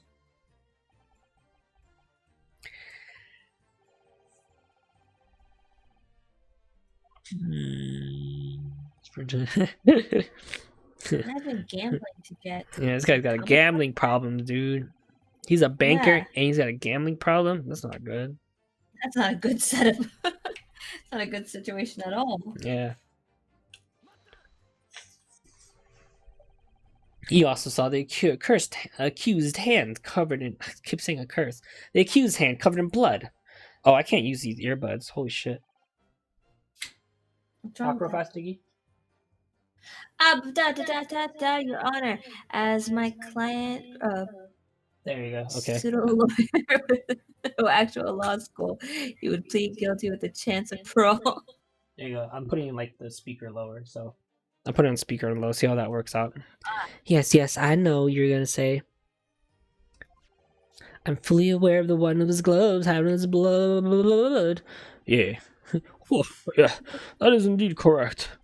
But what I can remember when Megundo was sitting next to the victim, I don't think he was wearing any gloves in the first place. So you're saying at the time he wasn't wearing any gloves? Yes. I think that's why I was able to see the blood so clearly. That makes sense. When the blood soaks into leather, it's darker and harder to see. Incidentally, that night, oh, how I loved the night, when the accused was apprehended by the officer on the scene. In the dim lamplight, he also failed to note any traces of blood on Megudula's gloves. So once the coach stopped, no one could tell there was any traces of blood on his hands. Oh, that's indeed quite curious. There's definitely something here, I just don't know what to think of it yet. I only heard the screams from the roof, so I didn't see anything. You didn't see anything? Yep, yes sir, you got it. I'm really truly sorry about earlier. I'm going so far as to say that I've only seen the moment he was stabbed. Oh, alright, boss. Just so you know, I have my reasons for saying what I said. But you're not necessarily saying you didn't see anything at all, correct? Nope, didn't see anything. Yeah. No, I mean, for instance, when you were the one driving the omnibus. At the very least, you must have seen where the London cityscape was driving along, right? Unless maybe you did it? The night, it was cold enough to knock a man right out. Especially me being in a coachman seat. I'm telling you, my brain froze nearly solid. I wonder my defenders to say. Taking the last ride on the omnibus in the middle of winter is not the best idea. Beppo! Let's see. You both witnessed the incident for the rooftopsy area, correct? Yes, indeed. The seats felt like they were nearly frozen solid. Yeah, I saw it too. Oh, I shiver in the cold. If I may ask, how are you gentlemen sitting on the roof in the first place? Well, yes, you see, we were entirely unable to enter the omnibus. Unable? What? Why couldn't you enter the coach? Interesting. The coach was locked from inside. Even if we knocked and weren't let in, it was locked. That's right. An omnibus should have been open to all. Whose bright idea was to lock it from inside? I had the same problem. But I went to knock and they were shooing me away from inside. So because of that, we sat on the roof and I watched through the skylight. In fact, You can even say we were glaring at them, and that's why we can both say the following with utmost confidence. And if there had been another person inside, we would have absolutely been sure to see them. This fact is clear as day. I hate the day, but this fact is still clear as day. What's going on with this testimony? So they could see everyone inside the coach through the skylight? That may be wrong. Let's see what happens. Yeah. Mr. Fairplay, please confirm this for once more. While aboard this omnibus, both of you witnessed the incident through the skylight while seated on the roof, correct? Indeed, that is correct. In that case, it would seem that there was a place inside the coach where you couldn't have seen the passenger. What? But that can't be true. Now, at this time, I would not like to make any of this claim with absolute certainty. But when the incident occurred, there's a distinct possibility that there was another person riding inside of that omnibus. Objection! You can leave your pertinent speculation for the Eastern courts, attorney. No matter what, the burden of proof still falls on you. For, as you can see, the crime scene sits right over there. Oh. Very well, defense. The court demands an answer. What's the answer then? Show us by using this cross section of the omnibus. Show us where another passenger could have hidden inside the omnibus. Are they talking about in the seat? What? You think so? Well, yeah. In the seat? That's the only place it could be, right? Oh, looks like I was right. These roof seats are set. Oh no, it's because the setup of the seat. Yeah, directly below you, you won't be able to see it. These roof seats are set up facing the same direction the omnibus moves in. As for the inside, the seats are made up to face each other. So, at the same time, the rooftop passengers field of vision through the skylight. So it's just the field of vision was like this. Oh, you know what? I'm gonna try something very fast. I realized something. My dumbass has open headphones. Maybe this might help me with sound to do my voice better. Ow, just hit the mic. Let's try this out. That's right. As you can see, oh, I can actually hear myself better. They couldn't have seen the seats that were opposite the victim and culprit. Therefore, if there was another passenger in those seats, then it could have been possible for the witness to overlook them. But what about the old man? Isn't he one who charged them? So, you are saying that it is only possible that there was another passenger seated inside. It would have seemed that misdirection is but one of your country's violent practices. Wow, what an asshole. Indeed. Oh, evidence is absolute in the court of the Great British Empire. This also applies to your supposedly mystery passenger. Racist asshole, that's right. However, you were prepared to name this person. It's a different story. Naruto, can you do it? A name? Do I have a good idea who it could be?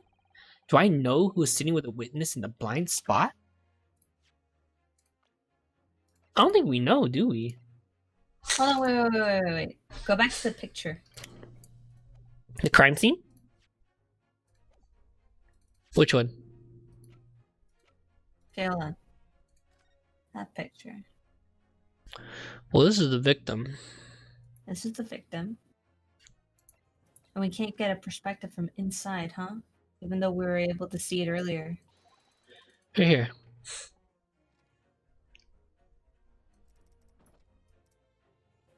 So he was sitting right there. He was supposed to be sitting right there. Well, two people are sitting below him. Yeah, supposedly someone was sitting right here then. But do we know the name of the person that was sitting inside? I don't think we have we have anyone we can accuse. Do you know who is sitting in the witness's blind spot?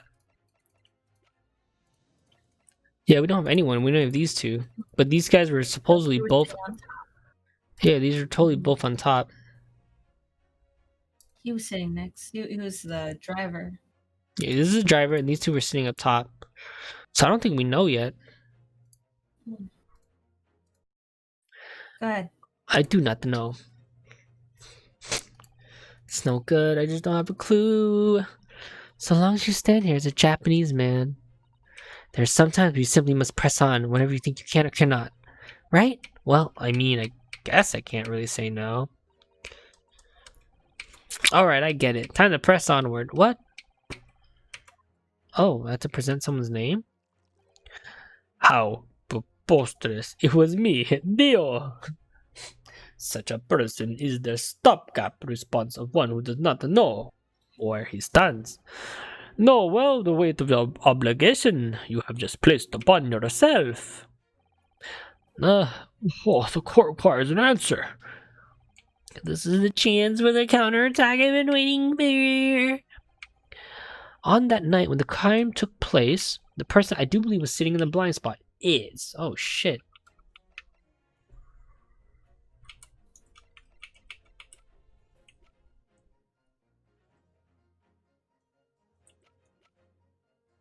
So you should know?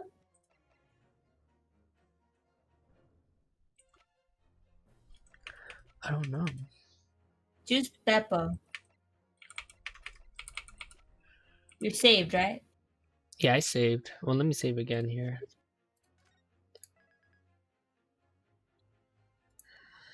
But why would... I guess it would have to be Beppo, right? Yeah, choose him. But he was driving. Maybe you went inside to get one. Maybe. The one... Oh, no, that's a wrong quote. Yeah.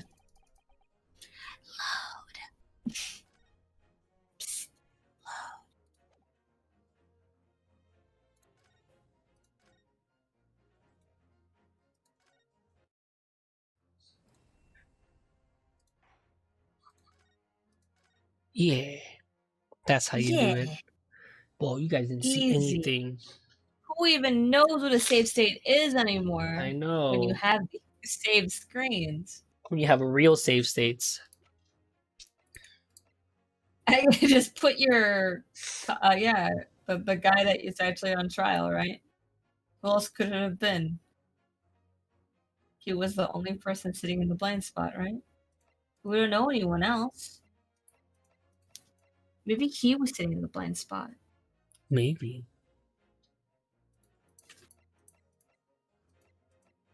No, he wasn't sitting in the blind spot because I have a little photo that provides it.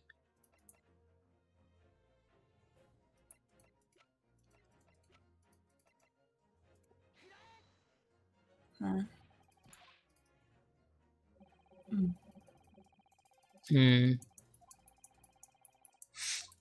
That's not it.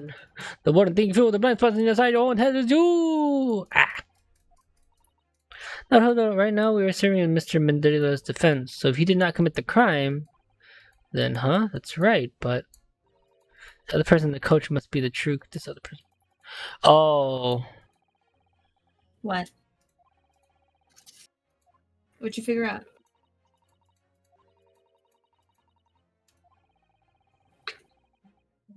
If we assume the witness didn't see Mr. Megadula, then where would Mr. Megadula have been? It was the defendant itself.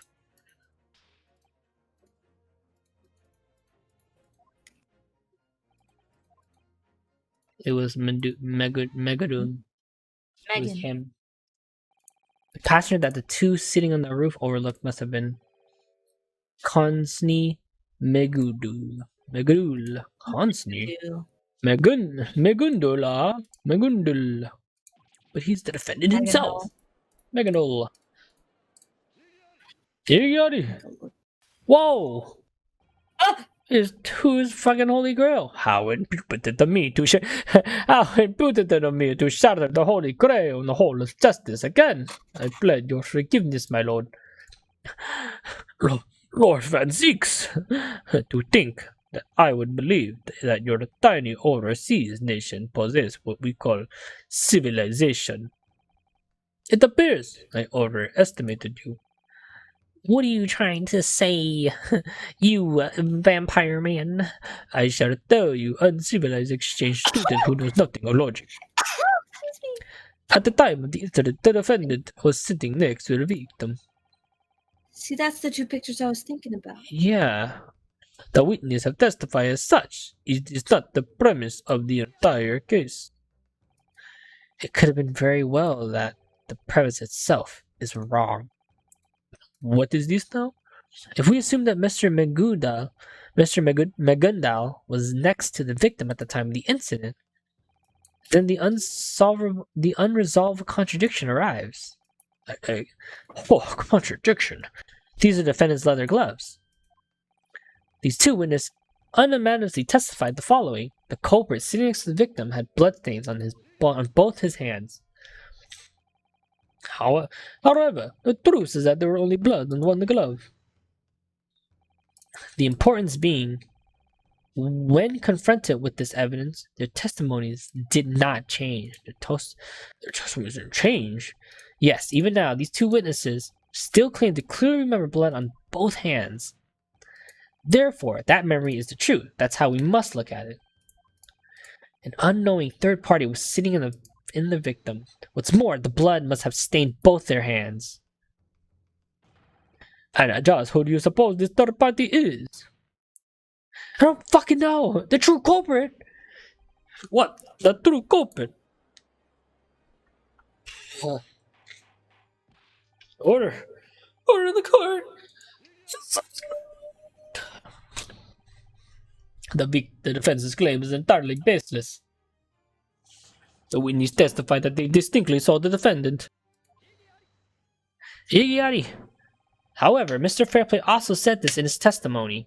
Because both of them were wearing hats, I was unable to make out their faces. Alright. It wasn't possible to see their face from the skylight.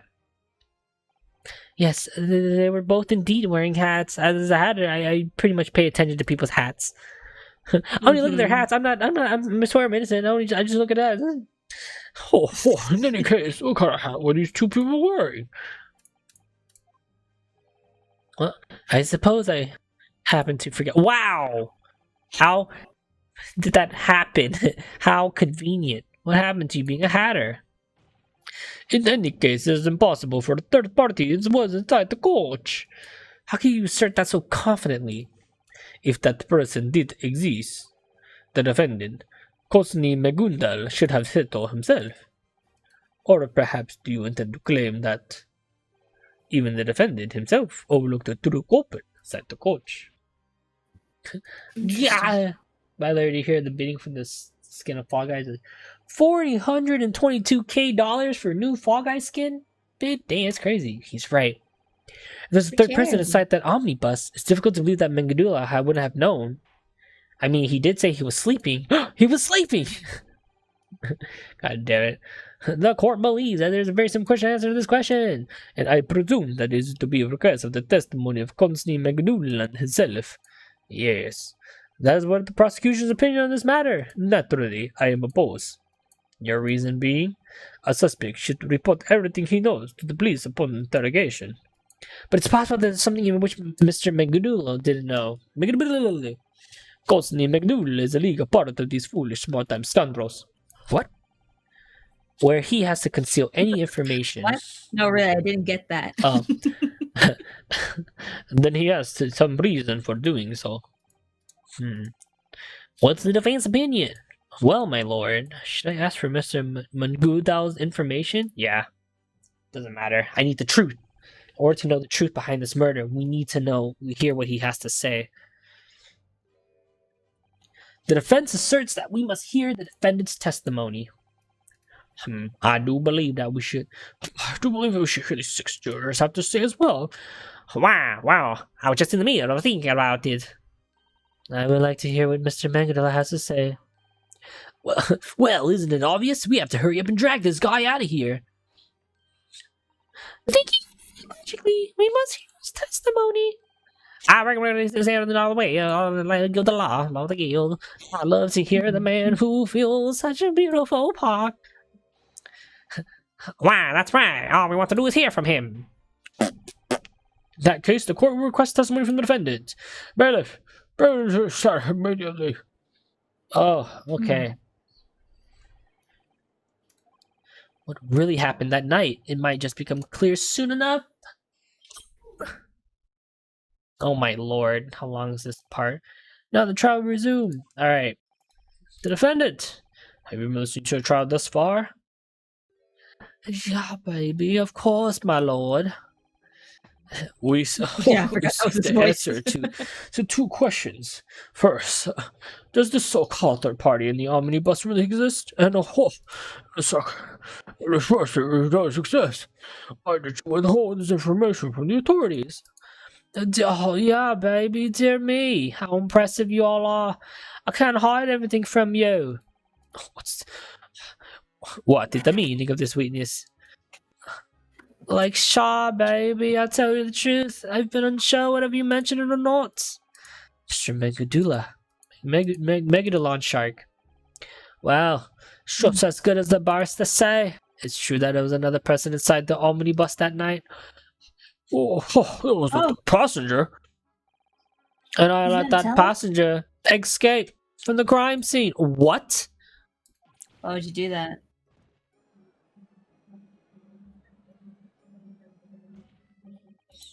Holy shit. It's too late for such a weak... I lost my accent there. I got mad and lost my accent. It's too late for such a weak excuse. Konsni Megundal. Oh, I'm really very sorry, baby. Lord Barak von Zitsk. Oh, why? Why didn't I tell the police as soon as I was arrested? Honestly speaking, my reason for doing so may be a bit questionable. What was the reason was? I didn't want to get an innocent youth involved in this incident. Youth?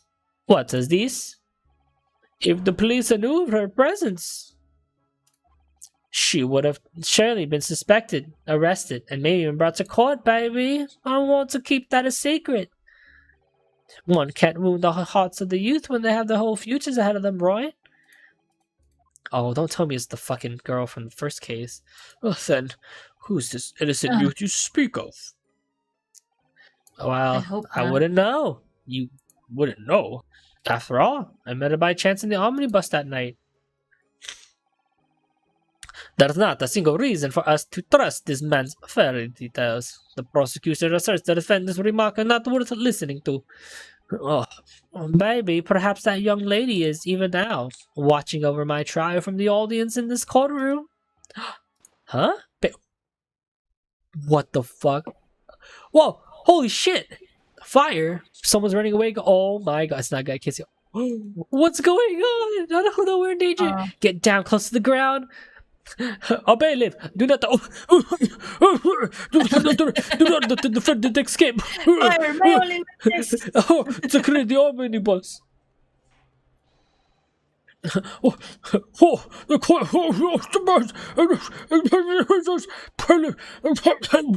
The defendant not to ring the court. We were then forced out of the courtroom by the bailiffs. Everyone wanted to get out first and descend into mayhem. As they tried to figure out what was going on, the trial was momentarily suspended. Oh shit, guys! We'll pick this right up at the next time, dude. Holy shit! I don't think I can handle another chapter, so I don't want to do it. Yeah, now we gotta investigate, probably. Yeah, it's probably gonna be investigation or something.